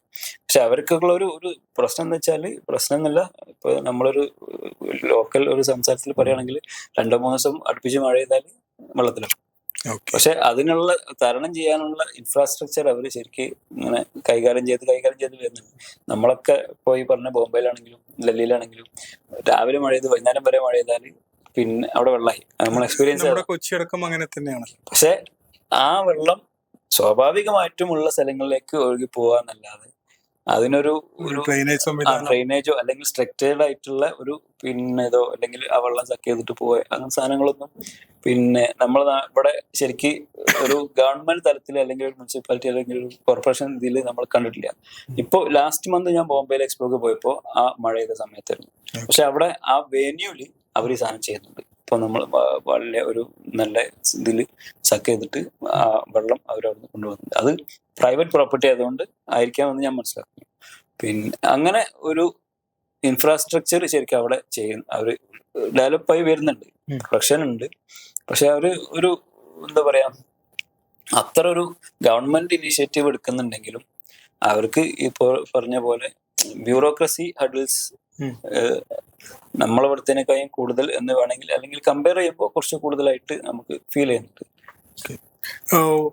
നമ്മളിപ്പോ ഗവൺമെന്റ് അവിടുത്തെ ബ്യൂറോക്രസി പറയുമ്പോൾ അവിടുത്തെ സെക്യൂരിറ്റി, അതായത് ഇപ്പോൾ ഒരു പബ്ലിക് പ്ലേസിൽ നമ്മൾ എത്രത്തോളം സെക്യൂർ ആണ്, അവിടുത്തെ നിയമപരമായിട്ടുള്ള കാര്യങ്ങൾ എത്രത്തോളം നമുക്ക് അനുകൂലമായിട്ട് നിൽക്കുന്നുണ്ട്? പബ്ലിക് പ്ലേസിൽ ശരിക്കും അവിടെ ഞങ്ങള് നല്ലൊരു സെക്യൂരിറ്റി ഫീൽ ചെയ്യുന്നുണ്ട്. ഈവൻ സിറ്റി ആണെങ്കിലും ഒരു നമ്മളിപ്പോ വണ്ടി എടുത്ത് യാത്ര ചെയ്യുകയാണെങ്കിലും അങ്ങനത്തെ ഒരു ഇൻസെക്യൂർ ഫീൽ സത്യത്തിൽ നമുക്ക് ഇതുവരെ വന്നിട്ടില്ല. ഇപ്പൊ ഞാൻ ഈ പറഞ്ഞ പോലെ ആഫ്രിക്കയില് പോയ മനുഷ്യനാണ്, യാത്ര ചെയ്ത ആളാണ്. ഇപ്പോ യൂറോപ്പിലെ 1-2 നമുക്ക് വലിയ ബുദ്ധിമുട്ടില്ലാതെ പോകാൻ പറ്റിയ സ്ഥലങ്ങളിലൊക്കെ യാത്ര ചെയ്ത ആൾക്കാണ്. പക്ഷെ അവിടെയൊക്കെ പോകുമ്പോഴില്ലാത്തൊരു എന്താ പറയാ, ഒരു സേഫ്റ്റി ഫീലിംഗ് നമുക്കുണ്ട്. നമ്മളിപ്പോ പോയ പോലെ തന്നെ ഇപ്പൊ നമ്മൾ ഗൾഫിലൊക്കെ പോകുമ്പോൾ നമ്മളെ ഗൾഫിലൊക്കെ ജോലി ചെയ്യുന്നവർക്ക് അറിയാം, അവിടെ ചെന്ന് കഴിഞ്ഞാൽ നമ്മൾ ഒരു അജ്നബി മീൻസ് വിദേശി എന്നുള്ള ആ ഒരു കണ്ണിലാണ് കാണുന്നത്. അത് നമ്മൾ എത്ര പൈസ ഉള്ളതാണെങ്കിലും ശരി, എത്ര വലിയ ബിസിനസ് ആണെങ്കിലും ശരി. അപ്പൊ അത് ഞാൻ ശരിക്ക് ഈ യൂസഫ് അലി സാറിനെ കുറിച്ച് ഞാൻ ഞാൻ കേട്ടിട്ടുണ്ട്. എൻ്റെ അടുത്ത് ഒരാള് സംസാരിച്ചിട്ടുണ്ട് ദുബായിൽ. അപ്പൊ വന്ന് ഇവിടെ വെട്ടി പിടിച്ച് ബാക്കിയുള്ള ഇതൊക്കെ ആ ഒരു ടോണിലാണ് അവർ സംസാരിച്ചത്. ആ ഒരു ഫീലിംഗ് അവർക്കുണ്ട്. പക്ഷെ ഇവിടെ നമുക്ക് സത്യത്തിൽ ആ ഒരു ഫീലിംഗ് ഉണ്ടായില്ല. അപ്പൊ ഇയാൾ ഒരു പുറത്തെ രാജ്യക്കാരനാണ്, അല്ലെങ്കിൽ നമ്മളെ രാജ്യക്കാരനല്ല. ആ ഒരു ഇങ്ങനെ സാധനം ഇപ്പൊ ചിലപ്പോ പറഞ്ഞ പോലെ ട്രെയിനിൽ യാത്ര ചെയ്യുമ്പോൾ അല്ലെങ്കിൽ പ്രീമിയം ഇതിൽ യാത്ര ചെയ്യുമ്പോൾ അവനൊക്കെ അതിനുള്ള ആളായോ എന്നുള്ള അങ്ങനത്തെ സംഗതി ഒന്നും അവർക്കില്ല. അല്ലെങ്കിൽ ഇപ്പോൾ നമ്മൾ വണ്ടിയിട്ട് യാത്ര ചെയ്യുമ്പോഴൊക്കെ, ഇപ്പോൾ അന്ന് ഞങ്ങൾ വണ്ടി കൊണ്ട് യാത്ര ചെയ്യുമ്പോൾ ചില സമയത്ത് നമ്മൾ ഗൂഗിൾ മാപ്പ് ഉണ്ടെങ്കിലും ചിലപ്പോൾ നമ്മൾ ഡൈവേർട്ടായൊക്കെ ഈ എക്സ്പ്രസ് ഹൈവേ ഒഴിവാക്കി പോകുമ്പോൾ അങ്ങനെ 2-3 പ്രാവശ്യം നമുക്ക് സംഭവിച്ചു. പക്ഷെ അപ്പോഴും നമ്മളൊരു ഉള്ള ഏരിയയിൽ ഇപ്പൊ നമ്മളെ സാധാ പഞ്ചായത്ത് റോഡ് എന്ന് പറയുന്ന ഒരു രീതിയിലേക്ക് പോകുമ്പോഴും ആളുകൾ നിർത്തിയിട്ട് നമ്മൾ എന്തെങ്കിലും ആവശ്യത്തിന് നിർത്തിയിട്ട് ചോദിക്കുമ്പോൾ ആരാണ്, എന്താണ്, നിങ്ങൾ എന്താ ഇവിടെ ചെയ്യുന്നതൊക്കെ ആ സംഗതി അതൊന്നുമില്ല. അതാണ് നമുക്കൊരു ഇൻസെക്യൂരിറ്റി ഫീൽ ചെയ്യുക. കുറെ ആളുകൾ വന്നിട്ട് നമ്മൾ ചോദ്യം ചെയ്ത് നിങ്ങൾ എങ്ങനെ ഇവിടെ എത്തി, നിങ്ങൾ എന്തിനാ ഇവിടെ വന്ന്, അങ്ങനത്തെ സംഗതികളൊന്നുമില്ല. ആ ഒരു സംഭവമേ അവിടെ നമുക്ക് ഫീൽ ചെയ്തത്. ഞങ്ങൾ 15 ദിവസം അവിടെ ഫുള്ള് ഒരു ഓൾമോസ്റ്റ് എല്ലാ സ്ഥലങ്ങളിലും യാത്ര ചെയ്തിട്ടും ഇൻസെക്യൂരിറ്റിന്റെ ഒരു ഫീൽ നമുക്ക് വന്നിട്ടില്ല. ഈ പറഞ്ഞ പോലെ ട്രെയിനിലാണെങ്കിലും ബസ്സിലാണെങ്കിലും അവരെ കാര്യം നോക്കും. അവരെ നാട്ടുകാരെ എങ്ങനെ ട്രീറ്റ് ചെയ്യുന്നു, അവരെ പോലെ നമ്മൾ ട്രീറ്റ് ചെയ്യുന്നു. അപ്പൊ പൊതുവെ വളരെ സമാധാന പ്രിയരായിട്ടുള്ള ആളുകളാണ്. അപ്പോ അത്രത്തോളം ചിലപ്പോ ഈ പോലീസിന്റെ ഭാഗത്തുള്ള സ്ട്രിക്ട്നെസ് ഒന്നും നമുക്ക് ഉണ്ടാവാൻ ചാൻസ് ഇല്ലല്ലോ. കാരണം ആ ഒരു നാടിന്റെ ഒരു കൾച്ചറിൽ ഇപ്പോ അങ്ങനെ ആയിരിക്കും. ഇപ്പോ തൊട്ടടുത്ത് കിടക്കുന്ന പ്രദേശമാണ്, ഞാൻ വിസിറ്റ് ചെയ്തിട്ടുള്ള ഒരു രാജ്യമാണ് വിയറ്റ്നാം. ഇപ്പോ ഇന്തോനേഷ്യനായിട്ട് അടുത്തുള്ള പ്രദേശമായതുകൊണ്ട് അവിടുത്തെ ആളുകൾ ഞാൻ ഒബ്സർവ് ചെയ്തതാണ്. കാരണം എത്ര തിരക്കുള്ള സിറ്റികളിലാണെങ്കിലും അവര് വളരെ കാം ആൻഡ് ക്വയറ്റ് ആയിട്ട് അവരുടെ കാര്യം മാത്രം നോക്കി ജീവിക്കുന്ന, എന്നാൽ അവർക്ക് വിയറ്റ്നാമിനെ പ്രത്യേകിച്ച് പറയുമ്പോൾ അവർക്ക് പഴയ യുദ്ധത്തിന്റെ പേടി ഇപ്പോഴും അവർക്ക് ഉണ്ട് തോന്നും. കാരണം എന്ത് കണ്ടാലും ഒരു പേടിച്ച് സംശയത്തിന്റെ കാര്യത്തിൽ ഒരു ലിഫ്റ്റ് 2 സെക്കൻഡ് സ്റ്റക്കായാൽ പോലും അലറിക്കരയുക ഞാൻ നേരിട്ട് കണ്ടിട്ടുണ്ട്. അപ്പോ അത്ര മാത്രം പാവങ്ങളായിട്ടുള്ള ആളുകൾ. അപ്പോ ഇവരുടെ ഇപ്പൊ ബിസിനസ്സിലോട്ട് വരുമ്പോൾ ഇത്രയും പാവം ആയിട്ടുള്ള ആളുകള് അത് അവർക്ക് ബിസിനസ് അങ്ങനെ ഹാൻഡിൽ ചെയ്യാൻ പറ്റുമോ? അത് ശരിക്ക് ഒരു എന്താ പറയാ, നമുക്കൊരു ചെറിയൊരു ഗ്യാപ്പ് വന്ന ഒരു സെഗ്മെന്റ് ആണത്. ശരിക്കും നമ്മൾ ഈ പറഞ്ഞ പോലെ അവിടെ ഓരോ കാറ്റഗറിക്കും ഇപ്പൊ ഇലക്ട്രിക്കൽ ആണെങ്കിൽ, ടെക്സ്റ്റൈൽ ആണെങ്കിൽ, ഗാർമെന്റ്സ് ആണെങ്കിൽ, കിഡ്സ് വെയർ ആണെങ്കിൽ, ഇങ്ങനത്തെ സാധനങ്ങൾക്കൊക്കെ വലിയ ഹോൾസെയിൽ മാർക്കറ്റുകളുണ്ട്. വലിയ മീൻസ് ഇപ്പൊ നമ്മൾ കമ്പയർ ചെയ്ത് പറയുകയാണെങ്കിൽ ഇപ്പൊ കൊച്ചിയിലെ ലുലുമാളിന്റെ ഒക്കെ സൈസിലുള്ള ഹോൾസെയിൽ മാർക്കറ്റുകളുണ്ട്. അല്ലെങ്കിൽ ടെക്സ്റ്റൈൽ അല്ലെങ്കിൽ ഗാർമെന്റ്സ്. ഇപ്പൊ ഞാൻ ഒരു ഇലക്ട്രിക്കൽ ഫീൽഡ് അല്ലെങ്കിൽ ഒരു ഇലക്ട്രിക്കൽ കച്ചവടം ചെയ്തിരുന്ന ആളാണ്. അപ്പൊ ഒരു 7 ഫ്ലോറൊക്കെ ഉള്ള റീറ്റെയിൽ ഇലക്ട്രിക്കൽ ഷോപ്പുള്ള സാധനം നിങ്ങൾക്ക് ചിന്തിക്കാൻ പറ്റുമോ? നമ്മൾ തിരൂർ മാർക്കറ്റിൽ മൊബൈൽ ഷോപ്പ് വെക്കുന്ന കണ്ടിട്ടുണ്ട്. മേ ബി ഒരു 2 ഫ്ലോർ 3 ഫ്ലോർ, അല്ലെങ്കിൽ ആ ഒരു മാർക്കറ്റിന്റെ ആ ഒരു എത്ര ഏരിയ ഉണ്ടാവും? മാക്സിമം ഒരു 1 സ്ക്വയർ കിലോമീറ്റർ എല്ലാം കൂടെ മൊത്തത്തിൽ അത്രേ ഉള്ളൂ, അത്ര ഷോപ്പുള്ളൂ. പക്ഷെ ഇതൊരു 6-7 ഫ്ലോറിൽ പിന്നെ ഒരു എന്താ പറയാ 8-9 അല്ലെങ്കിൽ 9-9 ഷോപ്പുകളുള്ള കൗണ്ടേഴ്സ് ഉള്ള ആ ഒരു അത്രയും സെയിം കാറ്റഗറി ഇലക്ട്രിക്കൽ അല്ലെങ്കിൽ അതിനോട് ബന്ധപ്പെട്ടുള്ള സാധനങ്ങൾ വിൽക്കുന്ന റീറ്റെയിൽ ഷോപ്പുകൾ. അപ്പൊ ആ ഒരു ഇതില് പിന്നെ അവര് ഇതായിട്ട് പോകുന്നുണ്ട്. പക്ഷെ അതിന്റെ ശരിക്കും ഡീപ്പിലേക്ക് നമ്മൾ പഠിച്ചു നോക്കുമ്പോൾ അവിടുത്തെ ബിസിനസ്സിൽ ഒരു നമ്മൾ മനസ്സിലാക്കിയ ഒരു മിനിമം ഒരു 80% ചൈനീസ് ഒറിജിൻ ആളുകളാണ് ബിസിനസ് ചെയ്യുന്നത്. ലോക്കൽ ആളുകളല്ല, ലോക്കൽ ആളുകൾ വളരെ കുറവാണ്. ഓക്കെ. അപ്പോൾ നേരത്തെ ഞാൻ മനസ്സിലാക്കുന്നത്, അപ്പോൾ നേരത്തെ നമ്മൾ വിയറ്റ്നാമിനെ കുറിച്ച് പറഞ്ഞ പോലെ തന്നെ ചൈനീസ് ഗവൺമെന്റിന്റെ ഇൻവെസ്റ്റ്മെന്റ്സും അവരുടെ സ്ട്രക്ചറിങ്ങും ഇവിടെ നടക്കുന്നുണ്ട്. വിയറ്റ്നാമിലും അതുപോലെ തന്നെയാണ്. അപ്പോൾ നേരത്തെ ജലീൽ പറഞ്ഞു ഇൻഫ്രാസ്ട്രക്ചർ ഡെവലപ്മെന്റ്, പിന്നെ അവരുടെ ക്ലൈമറ്റ് ചേഞ്ചസിൽ എങ്ങനെയൊക്കെ അവർ ഹാൻഡിൽ ചെയ്യുന്നു, ഈ സാധനങ്ങളൊക്കെ ചിലപ്പോൾ ചൈനയുടെ ഇൻഫ്ലുവൻസ് അവർക്ക് കിട്ടുന്നുണ്ടാവും അല്ലെ? ചൈനയുടെ ഇൻഫ്ലുവൻസ് തീർച്ചയായിട്ടും ഉണ്ട്. അത് പിന്നെ നമ്മൾ അവിടെ ഉള്ള ആളുകളായിട്ട് അല്ലെങ്കിൽ നമ്മളെ ഫ്രണ്ട്സുള്ള സർക്കിളൊക്കെ സംസാരിക്കുമ്പോൾ അവര് ഓഫ് റെക്കോർഡിൽ ഇവരെ കൺട്രോൾ ചെയ്യുന്നത് അല്ലെങ്കിൽ ഈ ഗവൺമെന്റിനെ കൺട്രോൾ ചെയ്യുന്നത് ചൈന തന്നെ ഓപ്പൺ ആയിട്ട് തന്നെ ഓഫ് റെക്കോർഡിൽ പറയുന്നുണ്ട്. അപ്പൊ അവർക്ക് ഒരു ഫീൽ ചെയ്ത സാധനമാണ്. അപ്പൊ നമുക്കും പിന്നെ എസ്പെഷ്യലി നമ്മളൊരു കൺസ്ട്രക്ഷൻ മേഖലയിലുള്ള അല്ലെങ്കിൽ ആ ഒരു ബിൽഡിംഗ് മെറ്റീരിയൽസിൽ ഒരാൾ കൺസ്ട്രക്ഷൻ, ഞാൻ ബിൽഡിംഗ് മെറ്റീരിയൽസിൽ നമുക്ക് പെട്ടെന്ന് ഫീൽ ചെയ്യാൻ ഡോമിനേറ്റ് ചൈനീസ്. മേ ബി അവർ ചൈനീസ് ഒറിജിൻ, അവർ ഇന്തോനേഷ്യക്കാരായിരിക്കും, തലമുറകളായിട്ട് വന്നിട്ട് അവിടെ നിന്ന്. പക്ഷെ ബട്ട് എങ്ങനെ നോക്കിയാലും ചൈനീസ് ഒറിജിന്റെ കയ്യിലാണ് അവിടുത്തെ most of the business. Okay, ഇനി നമുക്ക് തിരിച്ച് പഴയ കാലഘട്ടത്തിലോട്ട് വരാം. പിന്നെ ഞാൻ തിരിച്ച് കൊണ്ടുവരാനുള്ള കാരണം എന്താ വെച്ചാല്, പിന്നെ ഇപ്പോ ഒരു ജോലിയിൽ ഇരിക്കുന്ന ആളുകൾ, ഇപ്പോൾ IT പ്രൊഫഷണൽസ് മുതൽ സാധാരണ ജോലി ചെയ്യുന്ന ആളുകൾക്ക് വരെ, പ്രത്യേകിച്ച് നമ്മുടെ നാട്ടില് മലപ്പുറം ജില്ലയിൽ ഒരു ഓൺട്രപ്രണർ മൈൻഡ് സെറ്റ് ഉള്ള ആളുകളാണ്. അപ്പോൾ ഇത്തരം മൈൻഡ് സെറ്റിൽ നിന്നിട്ട് പല കാരണങ്ങൾ കൊണ്ട് അവർക്ക് താല്പര്യം ഉണ്ടാവും, ഒരു ഐഡിയ ഉണ്ടാവും, പല കാരണങ്ങൾ കൊണ്ടായിരിക്കും അവർ ആ ജോലി കണ്ടിന്യൂ ചെയ്യുന്നത്. അത്തരം ആളുകളോട് എന്താണ് പറയാനുള്ളത്? ഇപ്പോൾ ഒരു ജോലിയിൽ നിന്ന് ഓൺട്രപ്രണർ ആയ സ്ഥിതിക്ക് അത്തരം ആളുകൾ എങ്ങനെയാണ് ലക്ഷ്യം വെക്കേണ്ടത്? എങ്ങനെയാണ് അവര് ജോലി എന്ന അല്ലെങ്കിൽ സ്വന്തമായിട്ട് സ്ഥാപനം എന്നുള്ള അല്ലെങ്കിൽ ബിസിനസ് എന്നുള്ള സ്വപ്നത്തിലോട്ട് എത്തേണ്ടത്? ആ സത്യത്തില് എനിക്കൊരു സ്പാർക്ക് വന്ന് ഞാൻ സൗദിയിൽ ജോലി ചെയ്യുന്ന സമയത്ത്, പിന്നെ നമ്മളവിടെ പൊതുവെ ഒരു ടോക്ക് ഉണ്ട്. ഇത് ഇപ്പൊ നമ്മളിങ്ങനെ വർക്ക് ചെയ്യുന്ന ആ സമയത്ത് ഇന്നെ കണ്ടില്ല, അപ്പൊ ജലീൽ എവിടെ വെച്ചാല് ജലീൽ മൊത്തം എന്ന് പറഞ്ഞാല് അവരും ജീബിനെ പുറത്താലി വേറെ ആളെ കൊണ്ടുവരുന്ന ആളെ അവര് അത്ര അതിന് കൺസേൺ ഉണ്ട്. പിന്നെ നമ്മൾ അവിടെയുള്ള മാനേജർ നമ്മളോട് പറയും ഇതുപോലെ എന്തെങ്കിലുമൊക്കെ നമ്മള് പിന്നെ സംസാരിക്കുന്ന സമയത്ത്, നിങ്ങൾ പിന്നെ ഈ സെയിം സാധനം തന്നെ, ഇപ്പോൾ നമുക്ക് എന്തെങ്കിലും പറ്റിക്കഴിഞ്ഞാൽ കമ്പനി നാളെ വേറെ ആളെ വെക്കും. Company is not bother about you, they only bother about what you are doing. അവർക്ക് അവരുടെ ഇൻപുട്ട് അല്ലെങ്കിൽ അവരുടെ റിസൾട്ട് കിട്ടണില്ല എന്നുണ്ടെങ്കിൽ, അതിനൊരാളില്ലെങ്കിൽ അവർ വേറെ ആൾ വെക്കും. അപ്പൊ നമ്മളാണ് ശരിക്കും നമ്മൾ ചിന്തിക്കേണ്ടത്. ഞാൻ ആ ഒരു സാധനം എനിക്ക് എപ്പോഴും ഞാൻ ഇങ്ങനെ മനസ്സിലാക്കുന്ന ആളാണ്. നമ്മൾ ഇവിടുന്ന് മരിച്ചു പോയാലും നമ്മളൊരു എന്തെങ്കിലും ഒരു സിഗ്നേച്ചർ നമ്മളിവിടെ ഉണ്ടാവണം എന്നുള്ള ആ ഒരു സാധനം എനിക്ക് കുറെ ചെറുപ്പം മുതലുണ്ട്. അന്നൊന്നും ബിസിനസ് ചെയ്യണമെന്നോ അങ്ങനൊന്നുമല്ല, നമ്മളിവിടെ ജീവിച്ചു എന്നുള്ളതിന് ഒരു എന്തെങ്കിലും ഒരു തെളിവ്, ഒരു ബാക്കി പത്രം ഇവിടെ ഉണ്ടാവുക എന്നുള്ളത്, ആ ഒരു ആഗ്രഹം എനിക്ക് ആ കുറെ കാലമായിട്ട് തന്നെ, ആ ചെറുപ്പം മുതലേ ശരിക്കും നമ്മൾ ബിസിനസ്സിലേക്ക് അങ്ങനെ ചിന്തിക്കുന്നതിന് മുന്നേ തന്നെ അങ്ങനെ ഒരു സാധനം നമുക്കൊരു എവിടെയോ സ്ട്രൈക്ക് ചെയ്തൊരു സാധനം അവിടെ ഇങ്ങനെ ഉണ്ട്. അപ്പോ പിന്നെ ഈ ഒരു കാര്യം നമ്മൾ പറയുമ്പോൾ, ഇപ്പൊ ഒരു 3 എപ്പോഴും പറയുന്ന കാര്യമാണ്, ഒരു 3 തലമുറ കഴിഞ്ഞു കഴിഞ്ഞാൽ നമ്മൾ ആരാണെന്നുള്ളത് ഓർക്കാത്തൊരു തലമുറ ആയിരിക്കും ആ തലമുറ. നമ്മുടെ പേര് പോലും അറിയാത്ത ഒരാളായിരിക്കും. അപ്പോൾ അത്തരം ഒരു പ്രശ്നം ഒരു കണ്ടീഷനിൽ നിൽക്കുമ്പോൾ നമ്മൾ എന്തെങ്കിലും ഒരു സംഭവം ചെയ്തു വെച്ചിട്ട് പോയി കഴിഞ്ഞാൽ മാത്രമേ ആ തലമുറകളിലോട്ട് അത് എത്തുള്ളൂ. അതൊരു തീർച്ചയായിട്ടും ഒരു മോട്ടിവേറ്റിംഗ് കാര്യം തന്നെയാണ്. പക്ഷെ ഈ ഒരു ഇതല്ലാതെ ഇത് മനസ്സിലായിട്ടുണ്ടാവും, ബട്ട് എനിക്ക് എന്തെങ്കിലും ചെയ്യണമെന്ന് ആഗ്രഹങ്ങളുള്ള ആളുകൾ, ഇപ്പോ ജലീലിന്റെ കേസിൽ നോക്കുകയാണെങ്കിൽ നേരത്തെ പറഞ്ഞ പോലെ ഒരു 3-4 മാസം കൊണ്ടുണ്ടായ ഒരു ഷിഫ്റ്റ് സ്വിച്ചിങ് ആണ്. അപ്പോൾ ആ ഒരു ധൈര്യം കിട്ടാൻ എന്താ ചെയ്യേണ്ടതെന്നാണ് ഇപ്പൊ നമ്മള് പുതിയ തലമുറയിലുള്ള ആളുകൾക്ക് ആ ധൈര്യം കിട്ടാൻ ശരിക്ക് പിന്നെ ഞാൻ ഒരു സംഗതി ചെയ്തത്, പിന്നെ ചിലപ്പോൾ അത് ചിലരെ സംബന്ധിച്ച് നെഗറ്റീവ് ആയിരിക്കാം. ഞാൻ വീട്ടിൽ കുറെ കാലമായിട്ട് ന്യൂസ് പേപ്പർ വരുത്തുന്ന ആളാണ്. ഞാൻ അതാണ് ഓഫ് ചെയ്തു, പേപ്പർ കട്ട് ചെയ്തു. രാവിലെ നീറ്റിട്ട് പേപ്പറൊക്കെ ഫുൾ ഇതൊക്കെ അത്യാവശ്യമൊക്കെ നോക്കി, ചെറുതായിട്ടൊക്കെ പിന്നെ പൊളിറ്റിക്സ് ഒക്കെ നോക്കി. ആ സാധനം നിർത്തിയപ്പോൾ എൻ്റെ തല കുറെ ഫ്രീ ആയി, സമയം കുറെ. അപ്പൊ നമ്മൾ മാറി ചിന്തിക്കുന്നതാണ്. പിന്നെ ഈ പറഞ്ഞ പോലെ ഈ എന്റർപ്രണേഴ്സിന്റെ ഈ ഒരു ഗ്രൂപ്പ് ഉണ്ടല്ലോ, ടീമെക്സ് കമ്മ്യൂണിറ്റി, പിന്നെ അതുപോലുള്ള ജെസിയിലൊക്കെ നമ്മൾ വർക്ക് ചെയ്തിട്ടുണ്ട്.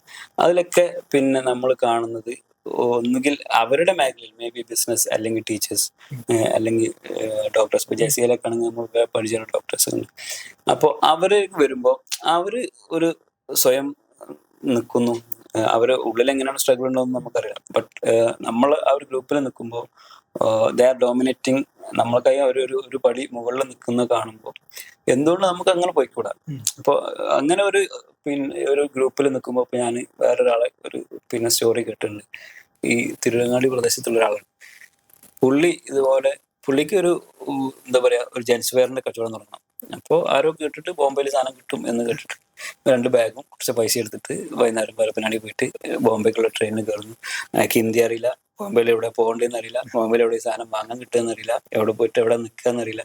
അങ്ങനത്തെ ഒരു കൺസേണും മൂപ്പർക്ക് അറിയില്ല. പക്ഷെ മൂപ്പർ അതൊന്നും ചിന്തിച്ചില്ല. മൂപ്പര് നേരെ പോയി പിന്നെ അവിടെ തെണ്ടി നടന്നു. എങ്ങനെ ചോദിച്ചു, ഓരോരുത്തർ ചോദിച്ചു, മനസ്സിലാക്കി.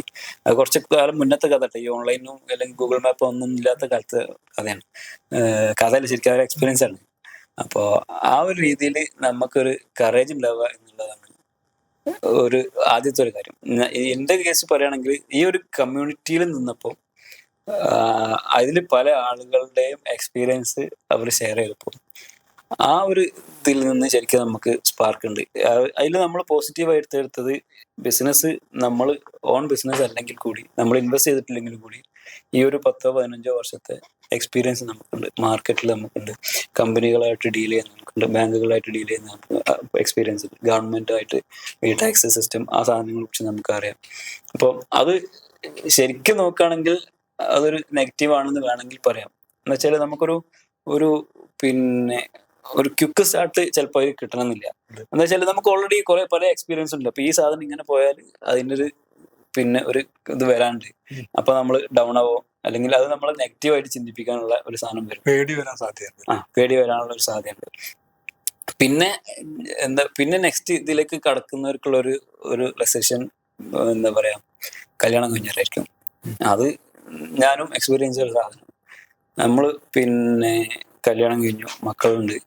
അപ്പോൾ ആ നല്ല ജോലിയുണ്ട്, നല്ല സാലറി, പിന്നെ അല്ലെങ്കിൽ പിന്നെ ജോലി എന്ന് പറയാൻ കഴിയില്ല, നമ്മൾ ഇപ്പോ സ്വാതന്ത്ര്യമുണ്ട്, ഡിസിഷൻ പവർ ഉണ്ട്, അല്ലെങ്കിൽ അതുപോലെ ആ ഒരു രീതിയിൽ നമ്മൾ ജീവിക്കുന്നുണ്ട്. അപ്പം ഞാൻ ഇപ്പോൾ അവിടെ നിന്ന് ഇറങ്ങിയിട്ട് പിന്നെ ഇപ്പോൾ ഇന്തോനേഷ്യയിൽ പോയിട്ട് ഇപ്പോൾ ഒരു കസ്റ്റമറെ കാണാൻ വേണ്ടിയിട്ടാണ് പ്രാവശ്യം ഇപ്പോൾ നാട്ടിലുള്ളത്.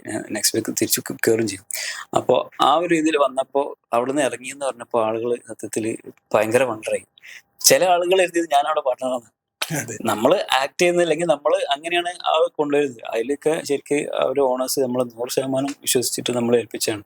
അത്രയും ഞാൻ നേരത്തെ പറഞ്ഞ പോലെ monthly around 1 CR turn over നടക്കുന്ന ഒരു സാധനം, പിന്നെ ഒരു ബിസിനസ് പാർട്ട്നേഴ്സ് ആരും ഇല്ലാതെ, എൻ്റെ ഒരു ഇൻവെസ്റ്റ്മെന്റും ഇല്ലാതെ അത് ഫുൾ റൺ ചെയ്യാൻ എന്നെ ഏൽപ്പിച്ചു എന്നുള്ളത് പിന്നെ അത് തീർച്ചയായിട്ടും അവരുടെ ഒരു ബിസിനസ് എക്സ്പീരിയൻസ് കൂടിയാണ്. അവർക്ക് അത്യാവശ്യം പിന്നെ ഇതിനെക്കാളും കൂടുതൽ ടേൺ ഓവറുകളും അല്ലെങ്കിൽ ഇതിനെക്കാളും കൂടുതൽ ഡൈവേഴ്സിഫൈ ചെയ്തിട്ട് അവർ ഇൻവെസ്റ്റ് ചെയ്യുന്ന ഒരു ഗ്രൂപ്പാണ്.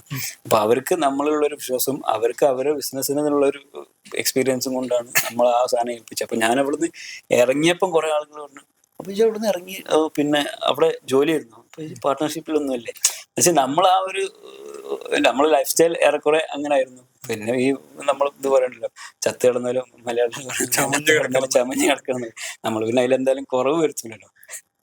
ഓക്കെ, അപ്പോ അതിൽ ചുരുക്കി പറയുകയാണെങ്കിൽ ഒന്ന്, നമ്മുടെ നിൽക്കുന്ന സാഹചര്യം, അതായത് നമ്മൾ ഇടപെടുന്ന ആളുകൾ എത്രത്തോളം നമുക്ക് ഇൻസ്പയറിംഗ് ആയിട്ടുള്ള ആളുകളാണ്. 2, പിന്നെ നമ്മുടെ ഒരു സേഫ് സോൺ എന്നുള്ള ആ ഒരു സാധനം ബ്രേക്ക് ചെയ്ത് പുറത്തിറങ്ങാനുള്ള ഒരു താല്പര്യം, ധൈര്യം. ഈ 2 കാര്യങ്ങളാണ് ബേസിക്കലി നമ്മൾ കീപ്പ് ചെയ്യേണ്ടത്. അപ്പോൾ ഓട്ടോമാറ്റിക് ആയിട്ട് നമുക്ക് ബാക്കിയുള്ള ഒരു എക്സ്പീരിയൻസ്, അതേപോലെ സാഹചര്യങ്ങൾ ഉണ്ടാവും. ഇപ്പോൾ നേരത്തെ പറഞ്ഞ പോലെ പാർട്ട്നേഴ്സിനെ ലഭിക്കാനുള്ള ചാൻസസ് കൂടും, നമ്മുടെ ഐഡിയാസ് കൂടുതൽ എക്സിക്യൂട്ട് ചെയ്യാൻ പറ്റും. എന്നുള്ള രീതിക്കായിരിക്കും വന്നിട്ടുണ്ടാവുക. ഇപ്പോ നേരത്തെ നമ്മൾ സംസാരിച്ച കൂട്ടത്തിൽ ആകസ്മികമായി പറഞ്ഞതായിരിക്കാം ന്യൂസ് പേപ്പർ കട്ട് ചെയ്തു എന്നുള്ള കാര്യം. നമുക്ക് ആവശ്യമുള്ളതും ആവശ്യമില്ലാതായിട്ടുള്ള കുറെ ഇൻഫർമേഷൻസ് ഡംപ് ചെയ്യുന്ന ഒരു സോഷ്യൽ മീഡിയ കാലഘട്ടത്തിലാണ് ഇപ്പോൾ ഉള്ളത്. അപ്പോൾ ഈ അതിന്റെ സോഷ്യൽ മീഡിയ ആണെങ്കിലും ന്യൂസ് മീഡിയ ആണെങ്കിലും ഒക്കെ നമുക്ക് ആവശ്യമുള്ളത് ആണോ അറിയാതെ നമ്മൾ കൺസ്യൂം ചെയ്തുകൊണ്ടിരിക്കണം. അത് നമ്മുടെ കുറെ പിന്നെ പിറകോട്ട് വലിക്കുകയും ചെയ്യും. ഇപ്പോൾ ഒരു കറക്റ്റ് ഫാക്റ്റ് ആണോ എന്നറിയാത്ത കാര്യങ്ങൾ വരെ നമ്മളെ പേടിപ്പെടുത്തും. പല കാര്യങ്ങളിലും അത് വേണ്ടാന്ന് തീരുമാനിക്കാൻ നമുക്ക് ഒരു കാരണമാവും. അതുകൊണ്ടായിരിക്കാം അത്ര തീരുമാനം എടുത്തത്. ഒന്നാമത്തെ ചോദ്യം അതിലെന്താണ് പിന്നെ ആ ഒരു ഇമ്പാക്ട് എങ്ങനെയാണ് വന്നത്. രണ്ടാമത്തെ കാര്യം നേരത്തെ നമ്മൾ പറഞ്ഞൊരു കാര്യം, പിന്നെ നമുക്ക് നല്ല സാലറി ഉണ്ട്, നമുക്ക് സ്വാതന്ത്ര്യമുണ്ട്, നമ്മുടേതായിട്ടുള്ള ബിസിനസ് ആയിട്ട് തന്നെയാണ് നാട്ടുകാരും വീട്ടുകാരും ഒക്കെ കാണുന്നത്. ഈ ഒരു സംഭവത്തിൽ നിന്ന് പിന്മാറാണെന്ന് പറഞ്ഞപ്പോൾ വീട്ടുകാരുടെ റിയാക്ഷനും എന്തായിരുന്നു, പ്രത്യേകിച്ച് ഭാര്യ മക്കൾ അവരുടെ കാര്യങ്ങളൊക്കെ? അതിൽ ആദ്യത്തെ നമ്മൾ ന്യൂസ് പേപ്പറിന്റെ കാര്യത്തിലേക്ക് വരികയാണെങ്കിൽ, നമ്മളുമായിട്ട് ഒരു ബന്ധമില്ലാത്ത അല്ലെങ്കിൽ നമ്മളെ കൺട്രോളിലല്ലാത്ത കുറേ സാധനങ്ങൾ നിങ്ങൾ ആലോചിച്ച് നോക്കി. ഇപ്പോൾ അതിലുള്ള ഒരു കാര്യം ഞാൻ ജസ്റ്റ് പറയാം. പിന്നെ നമ്മൾ ചില സ്ഥലങ്ങളിലൊക്കെ പോകുമ്പോൾ ഈ ഇപ്പോൾ നമ്മൾ ന്യൂസിൽ ചില രാജ്യങ്ങളിൽ നിന്നൊക്കെ കാണുന്ന ന്യൂസുകൾ കേൾക്കുമ്പോൾ നമ്മൾ എന്ത് കരുതാം, ആ ഒരു രാജ്യത്തിന് നമ്മൾ അങ്ങനെ ഒരു ചിത്രം വെച്ചിട്ടുണ്ടാവും. ഞാനത് ഇന്ന രാജ്യത്തിന് സ്പെസിഫിക് ആയിട്ടൊന്നും പറയുന്നില്ല. അപ്പോൾ അതുപോലെ നമ്മൾ ഇന്ത്യയിൽ നിന്ന് വരിക എന്ന് പറയുമ്പോൾ പിന്നെ അങ്ങനത്തെ ചില ചോദ്യങ്ങൾ നമുക്ക് വരുന്നുണ്ട്. അപ്പോൾ നമ്മൾ സ്ട്രൈക്ക് ചെയ്യുന്നത് എന്താ വെച്ചാൽ, ഈ പിന്നെ മീഡിയകൾ ഇങ്ങനത്തെ സാധനങ്ങൾ മാത്രമാണ് കാണിക്കുള്ളൂ. അപ്പോൾ നമ്മളെ നാട്ടിലാണെങ്കിലും ഒരു നാട് ഭംഗിയായിട്ട് വൃത്തിയായിട്ട് സമാധാനത്തിലൂടെ പോകുന്നു എന്ന് നിങ്ങൾ ഒരു ചാനലും, ഒരു ഇന്റർനാഷണൽ ചാനലും അല്ലെങ്കിൽ ഒരു ദേശീയ ചാനലും ഒരു ലോക്കൽ ചാനലും ഒന്നും കാണാൻ കഴിയില്ല. അത് വേറെ എന്തെങ്കിലും ഒരു സ്പെസിഫിക് സാധനത്തിനെ പറ്റി ഒരു ഡോക്യുമെന്ററി ഒരാൾ ഒരു പ്രൊഡ്യൂസർ ഡോക്യുമെന്ററി ചെയ്തിട്ട് വരുമ്പോഴാണ് അങ്ങനത്തെ ഒരു പോസിറ്റീവ് സാധനം നമ്മൾ കാണുന്നത്. അല്ലാതെ ന്യൂസ് പേപ്പറിൽ അല്ലെങ്കിൽ ചാനലുകളിൽ ഒരാളിങ്ങനെ സ്വസ്ഥമായി സമാധാനത്തോടെ ജീവിക്കുന്നുള്ള ഒരു ബ്രേക്കിംഗ് ന്യൂസ് കാണാൻ കഴിയില്ല. അപ്പോൾ ഈ നമ്മൾ പുറത്തു പോകുമ്പോൾ നമ്മൾ ഇന്ത്യയിൽ നിന്ന് പറയുമ്പോൾ ചില ആളുകൾ പിന്നെ ഇപ്പോൾ എക്സ്പീരിയൻസ് ബ്ലാക്ക് മാജിക്, നമ്മൾ പിന്നെ അങ്ങനത്തെ കുറെ സാധനങ്ങളുണ്ട്. അത് ഇന്ത്യക്കാരാന്നുള്ള കുറെ സാധനങ്ങളുണ്ട്. അങ്ങനത്തെ നെഗറ്റീവ് ആയിട്ടുള്ള കുറെ സാധനങ്ങളാണ് നമ്മളോട് ചോദിക്കുക. പിന്നെ സ്വാഭാവികമായിട്ട് ഇപ്പോഴത്തെ സാഹചര്യത്തിൽ കമ്മ്യൂണലായിട്ട് കുറെ സാധനങ്ങളൊക്കെ ചോദിക്കുന്നുണ്ട്. അപ്പൊ അതൊന്നും നമ്മൾ അങ്ങനെ ഡിസ്കസ് ചെയ്യാൻ പറ്റിയ സാധനമല്ല. അപ്പൊ ആ സാധനങ്ങൾ വെച്ചിട്ടാണ് ആളുകൾ നമ്മളെ വിലയിരുത്തുന്നത്. അതേപോലെ തന്നെയാണ് ന്യൂസ് പേപ്പർ സത്യത്തിൽ നിങ്ങൾ തന്നെ ആലോചിച്ച് നോക്കി. നമുക്ക് അതിൽ ആവശ്യമുള്ള എത്ര സാധനങ്ങളുണ്ടാവും. ഈ ന്യൂസ് പേപ്പർ കട്ട് ചെയ്യണതിന്റെ ഒരു 2-3 വർഷം മുന്നേ ഞാൻ ചാനലിൽ ന്യൂസ് ഒക്കെ നിർത്തി. എന്നുവെച്ചാൽ അതിൽ നമുക്ക് കാര്യമുള്ള ഒരു സാധനമില്ല. പിന്നെ നമ്മൾ ന്യൂസ് പേപ്പർ കൊണ്ടുവരുന്നത് നമുക്ക് ആവശ്യമുള്ള സാധനം മാത്രം വായിക്കാമല്ലോ. ഹെഡിങ് ആവശ്യമുള്ള, നമുക്ക് ആവശ്യമുള്ള സാധനം അല്ലെങ്കിൽ പോസിറ്റീവായിട്ട് തോന്നുന്ന സാധനം മാത്രം വായിക്കാം. പിന്നെ ഇതിൽ ഓവറോൾ എടുത്ത് പെർസെൻറ്റേജ് എടുത്ത് നോക്കുമ്പോൾ ഒരു 90 to 95% നെഗറ്റീവ് ന്യൂസുകളാണ് ഇതുള്ളത്.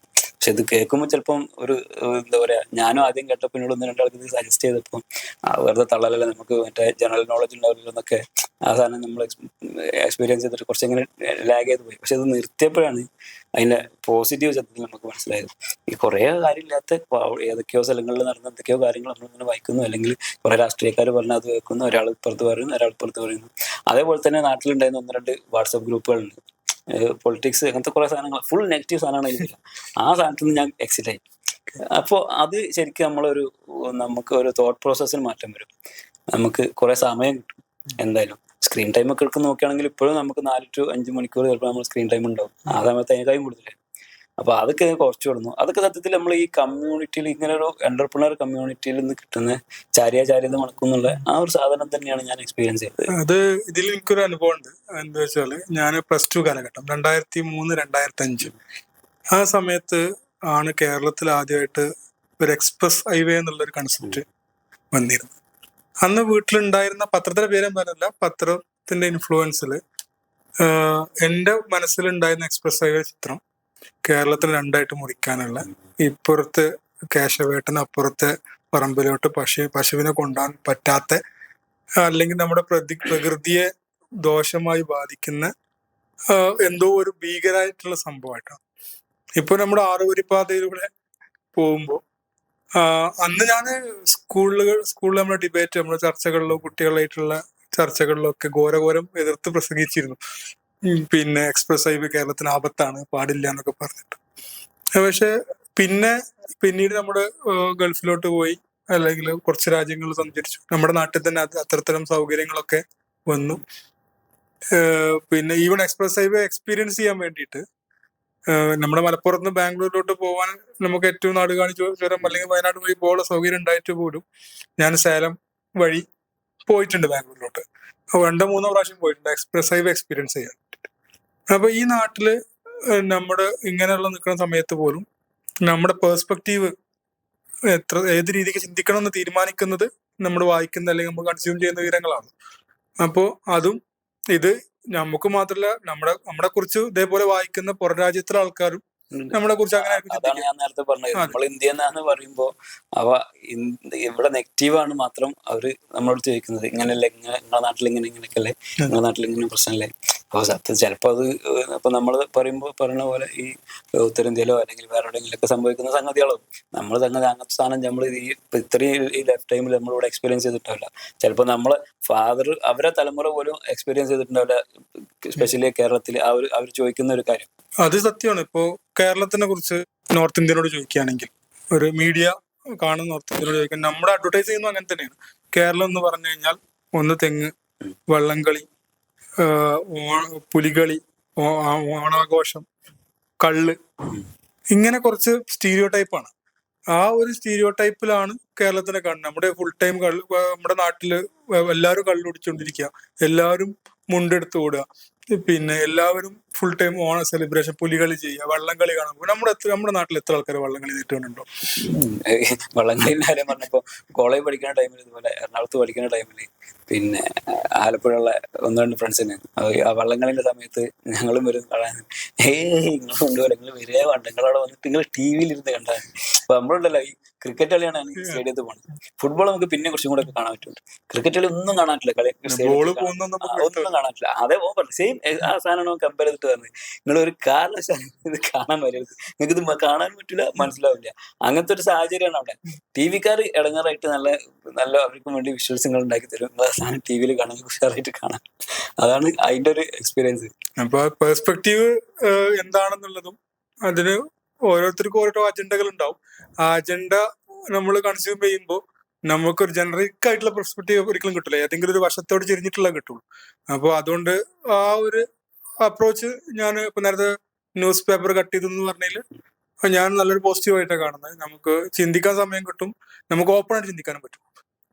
ഒന്നില് ഒരു പെർസ്പെക്റ്റീവിൽ മാത്രം നിൽക്കാതെ നമുക്ക് ഓപ്പൺ ആയിട്ട് ചിന്തിക്കാൻ പറ്റും, ഓപ്പൺ ആയിട്ട് പഠിക്കാനും പറ്റും. ഒരു സൈഡ് വെച്ച് നോക്കാതെ എല്ലാ സൈഡും കിട്ടും. അതിപ്പോ നമ്മള് പിന്നെ ഇപ്പോ ഇതിലൊക്കെ പൊളിറ്റിക്കലി ഇങ്ങനെ നമ്മൾ ചർച്ച ചെയ്യുമ്പോഴൊക്കെ പറയുന്നത് ഒരു സാധനം, ഐ മീൻസ് നമ്മളിപ്പോ ഒരു ഫ്രണ്ട്സ് സർക്കിളിലൊക്കെ ചർച്ച ചെയ്യല്ലോ.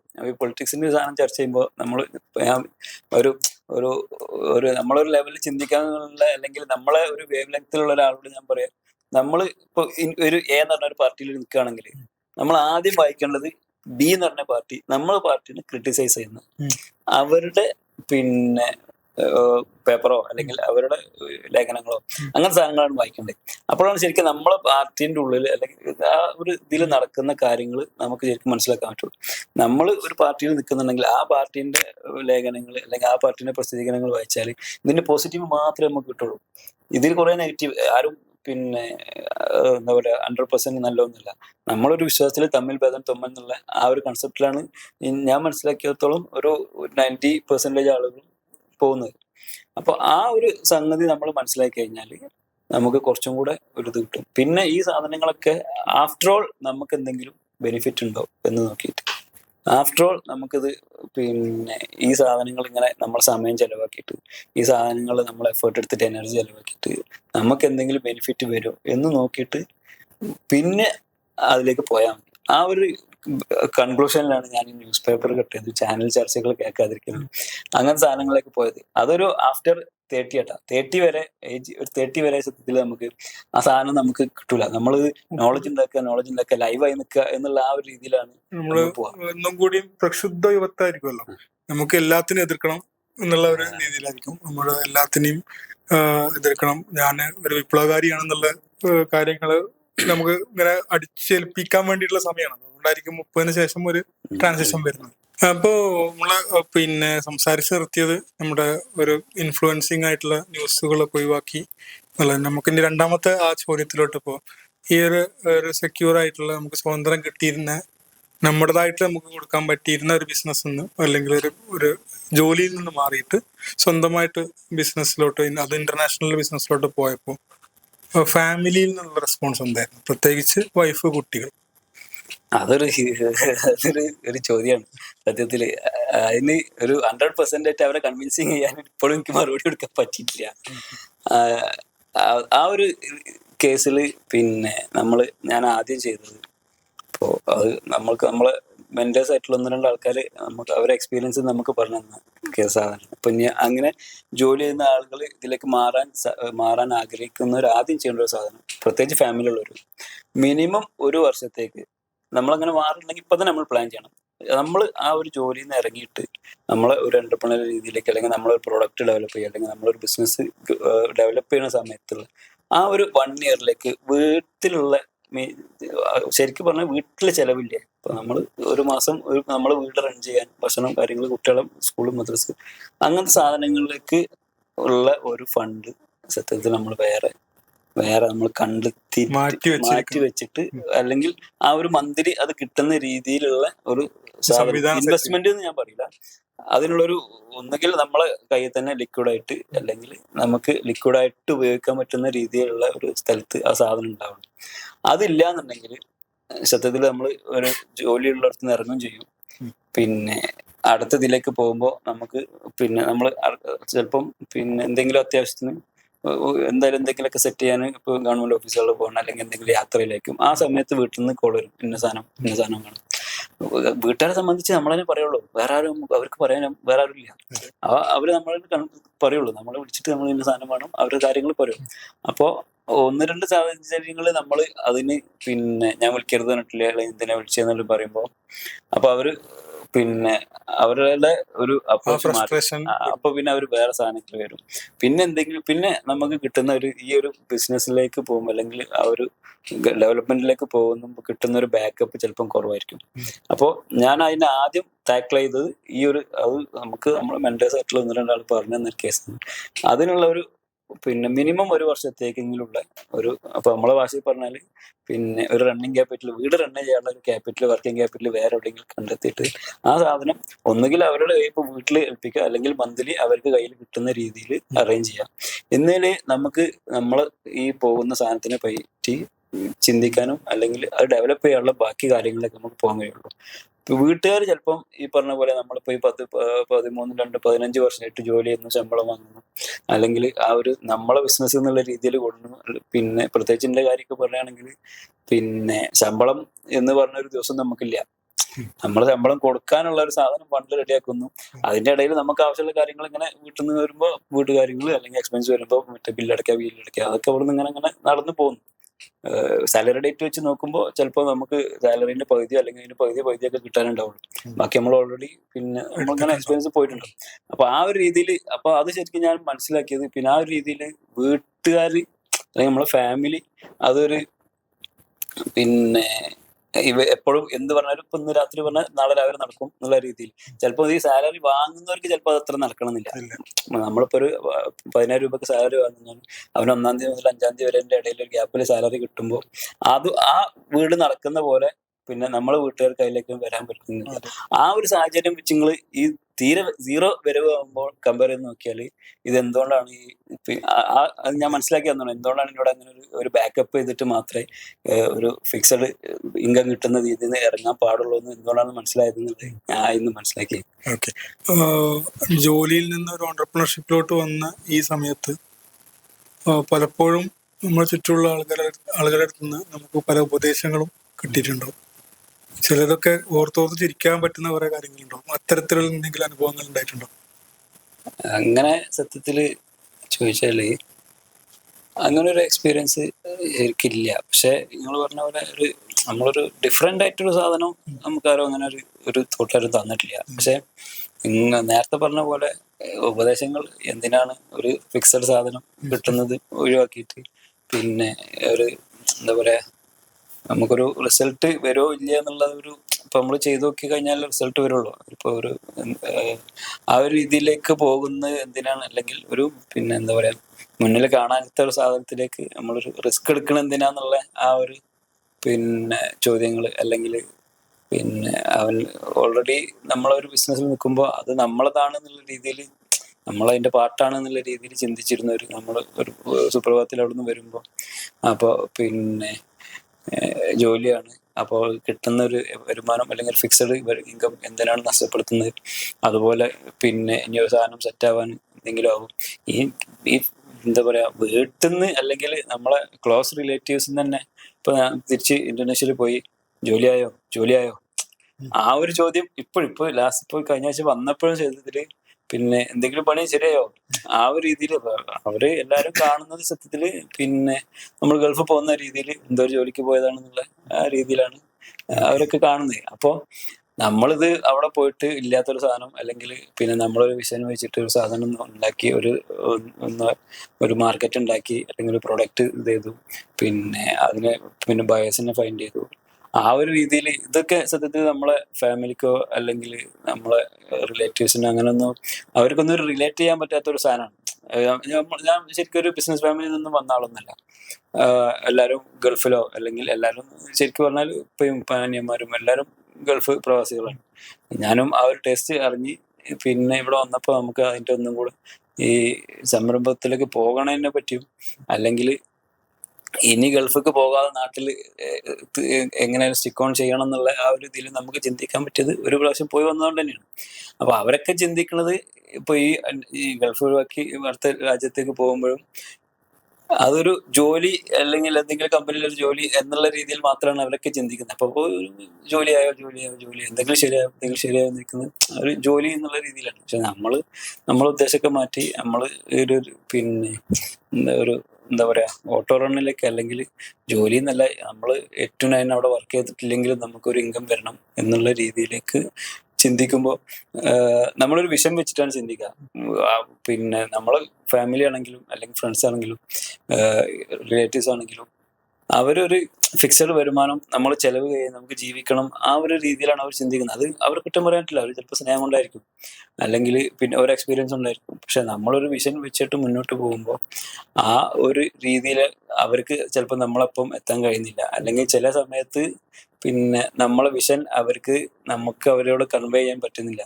ചിലർക്ക് നമ്മൾ പറഞ്ഞു കൊടുത്താൽ മനസ്സിലാവില്ല. നിങ്ങൾ പറഞ്ഞ പോലെ ചില ഭയങ്കര ട്രോളുകളോ അല്ലെങ്കിൽ മോക്കോ ഒക്കെ വരും. അത് എനിക്ക് എൻ്റെ ഒരു എക്സ്പീരിയൻസ് എന്ന് വെച്ചാൽ ഒരു പ്രാവശ്യത്തെ പോലെ ഫ്രണ്ട്സ് ഞങ്ങൾ കോളേജിൽ എല്ലാവരും കൂടി പഠിച്ചിരുന്ന സമയത്ത്, പഠിക്കാനല്ല, എനിക്ക് തോന്നുന്നു കൊറോണന്റെ ഒരു മാസം മുന്നേ ഞങ്ങൾ ജസ്റ്റ് ഒരു ദുബായ് ട്രിപ്പ് അടിച്ചിരുന്നു എല്ലാവരും കൂടെ. അപ്പോൾ അവിടെ 5-6 ആൾ അവിടെ ഉണ്ട്. അപ്പൊ ഞങ്ങളിവിടെ ഫ്രീ ഉള്ളവരെല്ലാം കൂടെ പോയപ്പോൾ വെറുതെ ഇങ്ങനെ നമ്മൾ എന്താ അടുത്ത പ്ലാൻ എന്നൊക്കെ ചോദിക്കുമ്പോൾ ഞാൻ പറയും എനിക്ക് ഒരു 100-150 കോടിന്റെ കമ്പനി ഞാൻ ഉണ്ടാക്കും. അപ്പൊ അവരിങ്ങനെ ഇതിന്റെ ഇടയ്ക്കിടയ്ക്ക് ഇങ്ങനെ പറയും. അപ്പൊ ഈ ഇതിലിപ്പോ കഴിഞ്ഞ ആഴ്ച ഇതേപോലെ അതിൽപ്പെട്ട ഒരാൾ ഇങ്ങനെ മെസ്സേജ് അയച്ചപ്പോൾ ഇന്തോനേഷ്യയിൽ എന്നൊക്കെ പറഞ്ഞു എന്താ പരിപാടി വെച്ചപ്പോൾ ഞാൻ എന്ന് പറഞ്ഞാൽ 150 കോടിന്റെ കമ്പനി ഉണ്ടാക്കാൻ വന്നാണ്. കമ്പനി ഇവിടെ ഉണ്ട്, ഞാൻ 150 കോടിയിലേക്ക് കൊണ്ടുപോകാനാണ് പിന്നെ അടുത്ത പണി. അപ്പോൾ നമ്മൾ ആ സാധനം അവിടെ ഉണ്ടാക്കി വെച്ച് തമാശക്കാണെങ്കിലും അവരോട് പറയുന്നുണ്ടെങ്കിലും എന്താ വെച്ചാൽ 150 കോടിന്റെ ബിസിനസ് എന്ന് പറയുമ്പോൾ ആ സമയത്ത് ഓൾറെഡി ഒരു വർഷത്തിൽ ഞാൻ ഒരു 12 കോടി ബിസിനസ് ഞാൻ ഓൾറെഡി നാട്ടിൽ ചെയ്യുന്നുണ്ട്. അപ്പൊ ഇപ്പൊ നാട്ടിലുള്ള ഫ്രണ്ട്സിനോടും ചിലപ്പോൾ നമ്മളിങ്ങനെ പറയാം എന്റെ നാട്ടിൽ ഞാൻ ഇത്ര ചെയ്യുന്നുണ്ട്, അപ്പൊ ഇനി പുറത്ത് പോകുമ്പോൾ വാല്യൂ കൂടി നമുക്ക് ചെയ്തുകൂടെ എന്നൊക്കെ പറയുമ്പോൾ ആ ഒരു കോൺഫിഡൻസ് നമുക്ക് ഉള്ളിനുള്ളിൽ ഉണ്ട്, ചെയ്യാൻ കഴിയുന്നുണ്ട്. അപ്പോൾ ഇത് സ്വന്തമായിട്ട് എന്നുള്ള ഒരു രീതിയിൽ ഇപ്പോഴാണ് ഒരു സാഹചര്യം വന്നത്. ആ ഒരു ക്യുക്ക് ഒരു സാഹചര്യം വന്നപ്പോൾ നമ്മൾ പെട്ടെന്ന് അതിലേക്ക് സ്വിച്ച് ചെയ്തു. അതന്നെ നമ്മൾ ആദ്യം ബിസിനസ് ചെയ്തിരുന്നിടത്ത് അതിന്റെ ഒരു സിസ്റ്റം ലെവലിൽ ഉണ്ടാക്കി വെച്ചതുകൊണ്ട് ഇപ്പം അവിടെ ഫോളോ ചെയ്യുന്ന അല്ലെങ്കിൽ അത് മെയിൻറ്റെയിൻ ചെയ്യുന്ന മാനേജ് ചെയ്യുന്നവർക്ക് ഒരു ബുദ്ധിമുട്ടില്ല. എനിക്ക് അവിടെ നിന്ന് പോന്നപ്പോഴും ഞാൻ അവിടെ ഇല്ലാത്തത് കൊണ്ടുള്ള ഒരു ബുദ്ധിമുട്ട് ഇതുവരെ അവിടെ ഒരു സംഗതി ഉണ്ടായിട്ടില്ല. ഒരു റൊട്ടീൻ സാധനങ്ങൾ അല്ലെങ്കിൽ എന്തെങ്കിലുമൊക്കെ ഫോളോ അപ്പ് ചെയ്യാനുള്ളതിൽ അവരിങ്ങനെ വിളിക്കും ചോദിക്കും എന്നല്ലാതെ അവർ ഓൾറെഡി അവിടെ ഉള്ളവരാണ്. അവിടുത്തെ കൾച്ചർ അവർക്കറിയാം, അവിടുത്തെ ഹിസ്റ്ററി അവർക്കറിയാം, അവിടുത്തെ സിസ്റ്റം അവർക്കറിയാം. അപ്പൊ ആ ഒരു രീതിയിൽ അവർ മുന്നോട്ട് പോകുന്നതുകൊണ്ട് തന്നെ എനിക്ക് അവിടുന്ന് ഒരു വിഡ്രോവൽ എന്നെ സംബന്ധിച്ച് ഞാൻ പറഞ്ഞ ഒരു 3-4 മാസത്തിന്റെ ഇടയിൽ പെട്ടെന്ന് എനിക്ക് അവിടുന്ന് വിഡ്രോ ചെയ്ത് പോരാൻ കഴിഞ്ഞു. പക്ഷെ വേറൊരാൾ ചിലപ്പം എല്ലാവരും ഒരുപോലെ ആളില്ല, വേറൊരാൾ ചിലപ്പോൾ ഈ 10-12 വർഷത്തിൽ ഒറ്റയ്ക്ക് കൈകാര്യം ചെയ്തിരുന്ന സാധനം ഒരു 2-3 മാസത്തിന്റെ ഗ്യാപ്പിൽ നമുക്ക് അവിടെ ഇട്ടിട്ട് അടുത്തിലേക്ക് എന്തായാലും സ്വിച്ച് ചെയ്യാൻ അത് ഒരു ഭയങ്കര ഇതാണ്. അത് നമ്മൾ ഈ സമയത്തിന്റെ ഉള്ളിൽ ഇങ്ങനത്തെ ഒരു നെറ്റ്വർക്കുകളിലും അല്ലെങ്കിൽ അങ്ങനത്തെ ഒരു എന്റർപ്രണേഴ്സിന്റെ ഇതിലൊക്കെ നിന്നിട്ട് നമ്മൾ കുറെ പഠിച്ച കാര്യങ്ങൾ നമ്മൾ അവിടെ ഇങ്ങനെ ഗ്രാജുവലി പിന്നെ അവിടെ ഇംപ്ലിമെന്റ് ചെയ്ത് വന്നതിന്റെ ഒരു ബെനിഫിറ്റ് ആണ് എനിക്ക് പെട്ടെന്ന് അവിടെ നിന്ന് സ്വിച്ച് ചെയ്യാൻ പറ്റിയെന്നുള്ളത്. നമ്മൾ ഇപ്പൊ ഇങ്ങനത്തെ പോലത്തെ കമ്മ്യൂണിറ്റിന്ന് അല്ലെങ്കിൽ ആ ഒരു എന്റർപ്രണറി ലെവലിലുള്ള ആളുകളുടെ കൂടെ കൂടിയിട്ട് നമുക്ക് കിട്ടുന്ന സാധനങ്ങളാണ്. ഓക്കെ, ഇപ്പോ പൈഫർ ഇന്റർനാഷണൽ ഗ്രൂപ്പിന്റെ ഭാഗമായിട്ട് നിന്നുകൊണ്ട് നമ്മുടെ ഇപ്പോ നോർമൽ ഇപ്പോ നമ്മളെ കണ്ടുകൊണ്ടിരിക്കുന്ന ആളുകൾക്ക് അല്ലെങ്കിൽ എനിക്കൊക്കെ എന്തെങ്കിലും തരത്തിലുള്ള മെറ്റീരിയൽസ് അവിടുന്ന് സോഴ്സ് ചെയ്യാനോ അല്ലെങ്കിൽ എൻ്റെ വീട്ടിലാവശ്യത്തിനോ അല്ലെങ്കിൽ എൻ്റെ ബിസിനസ് ആവശ്യത്തിനോ ആയിട്ടുള്ള എന്തെങ്കിലും മെറ്റീരിയൽസ് അവിടെ നിന്ന് സോഴ്സ് ചെയ്യാനാണെങ്കിൽ അങ്ങനത്തെ ഹെൽപ്പുകളൊക്കെ പൈഫർ ചെയ്യുന്നുണ്ടോ? നമ്മള് അത് നമ്മളെ ഒരു ബിസിനസ് തന്നെയാണ്.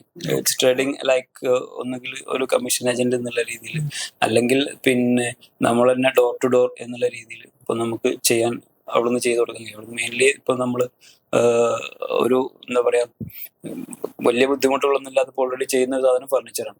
ഓൾറെഡി ഇപ്പൊ നമുക്ക് 2 കസ്റ്റമർ ഉണ്ട്. ഒരു കസ്റ്റമർ പിന്നെ നാളെ പിന്നെ ഫൈനൽ മീറ്റിംഗ് ഉണ്ട്. പിന്നെ അത് ഓൾമോസ്റ്റ് ഫിക്സ് ആയത് തന്നെ ഫൈനൽ കോൺട്രാക്ട് ചെയ്ത ഡേറ്റും ഇതൊക്കെ തീരുമാനിച്ച് അഡ്വാൻസ് വാങ്ങുന്ന രീതിയിലേക്ക് നമ്മൾ പോകുന്നുണ്ട്.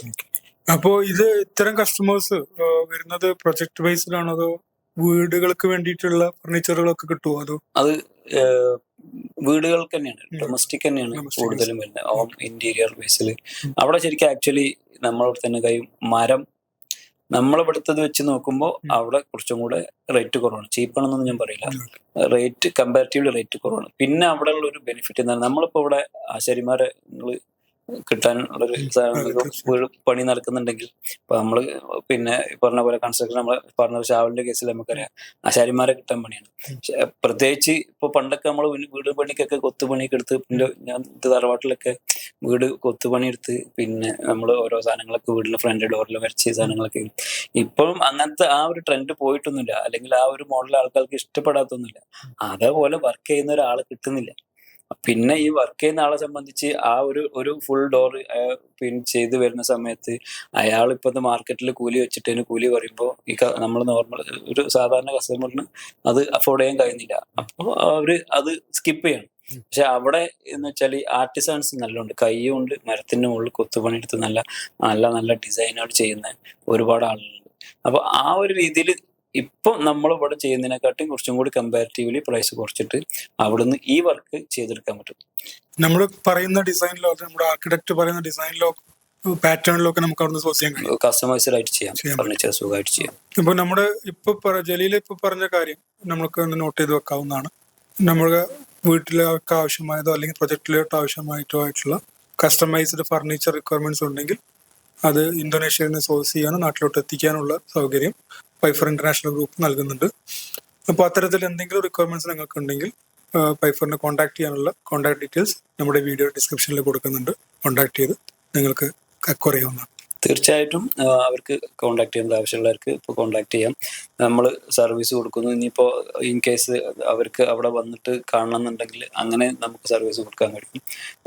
ഒരു 3 to 4 ഡേയ്സിൻ്റെ ഉള്ളിൽ ഒരു ഇതായിട്ട് നമുക്ക് അവിടെ വന്ന് അവർക്കത് കാണാനും അവർ വർക്ക് ചെയ്യുന്ന നമ്മളെ ഫാക്ടറിയിൽ വരാനും കാണാനും ഡിസൈനുകൾ മനസ്സിലാക്കാനും എന്തുകൊണ്ടാണ് ഈ ഒരു ഡിഫറൻസ് ക്വാളിറ്റിയിലും ഇതിലും വരുന്നത് എന്നുള്ളത് മനസ്സിലാക്കാനും അവർക്ക് സാധിക്കുന്നതാണ്. നമുക്കത് ചെയ്തു കൊടുക്കാനും കഴിയുന്നതാണ്. തീർച്ചയായിട്ടും നിങ്ങൾക്ക് കോൺടാക്ട് ചെയ്യാവുന്നതാണ്.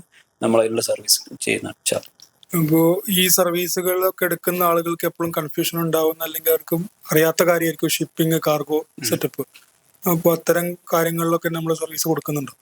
തീർച്ചയായിട്ടും. നമ്മൾ ഇപ്പം ചെയ്യുന്ന സർവീസുകളിൽ എന്താ പറയാ 99% ഡോർ ടു ഡോർ സർവീസ് പോലെ തന്നെ. ഇപ്പൊ ഞാൻ നാളെ ഒരു കസ്റ്റമർ കൺക്ലൂഡ് ചെയ്യാണ്ടെന്ന് പറഞ്ഞു, ക്ലോസ് ചെയ്യാണ്ടെന്ന് പറഞ്ഞത് ഡോർ ടു ഡോർ ഡെലിവറിയാണ്. നമ്മൾ അവിടെ നിന്ന് എടുത്തിട്ട് നമ്മളിവിടെ നമ്മളെ ഇമ്പോർട്ട് ലൈസൻസിൽ നമ്മളിവിടെ ഇമ്പോർട്ട് ചെയ്തിട്ട് കസ്റ്റമർ ഡോറിൽ നമ്മൾ ഡെലിവറി കൊടുക്കും.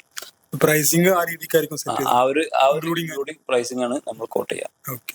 ഇപ്പോൾ ഇത്ര നേരം നമ്മൾ ചർച്ച ചെയ്ത വിഷയങ്ങൾ ഒന്ന് ക്രോഡീകരിച്ച് പറയുകയാണെങ്കിൽ നമ്മുടെ ഒരു ജോലിയിൽ നിന്ന് ഒരു ഓണ്ടർപ്രണർഷിപ്പിലോട്ട് മാറി ചിന്തിക്കുന്ന ഘട്ടത്തിൽ നമ്മുടെ ആദ്യം ചെയ്യേണ്ട കാര്യം നമ്മുടെ എക്സിസ്റ്റിംഗ് സർക്കിളിൽ നിന്ന് മാറി ഒരു ഓണ്ടർപ്രണർ സർക്കിളിലോട്ടുള്ള ഒരു ഒരു ഫ്രണ്ട്ഷിപ്പ് ഗ്യാങ് ക്രിയേറ്റ് ചെയ്യുക എന്നുള്ളത് തന്നെയാണ്. എന്നിട്ട് അതിന് പോസിറ്റീവായിട്ട് ട്രീറ്റ് ചെയ്യുന്ന രീതിയിലുള്ള കണ്ടന്റുകളും അല്ലെങ്കിൽ ന്യൂസുകളും മാത്രം നമ്മൾ ഫോളോ ചെയ്യുക. യാത്രകൾ എത്രത്തോളം ചെയ്യാൻ പറ്റുമോ അത്രത്തോളം യാത്രകൾ ചെയ്യുക. നോളജ് അക്വയർ ചെയ്യുക. പുതിയതായിട്ടുള്ള വിഷൻസ് ക്രിയേറ്റ് ചെയ്യുക. അതിനുവേണ്ടി വർക്ക് ചെയ്യുക. അപ്പോൾ അത് ചെയ്യുന്ന സമയത്ത് നമുക്ക് നോർമലി ഒരു പുതിയ വിഷൻ സെറ്റ് ചെയ്ത് അതിലോട്ട് നീങ്ങാൻ സാധിക്കും. ഇത്ര നേരം നമ്മോട് സംസാരിച്ച ജലീലിന് നന്ദി. അടുത്തൊരു എപ്പിസോഡിൽ പുതിയൊരു ഗസ്റ്റുമായി നമ്മൾ വീണ്ടും കാണുന്നതാണ്. Thank you. ഓക്കെ, കാണാം. Thank you.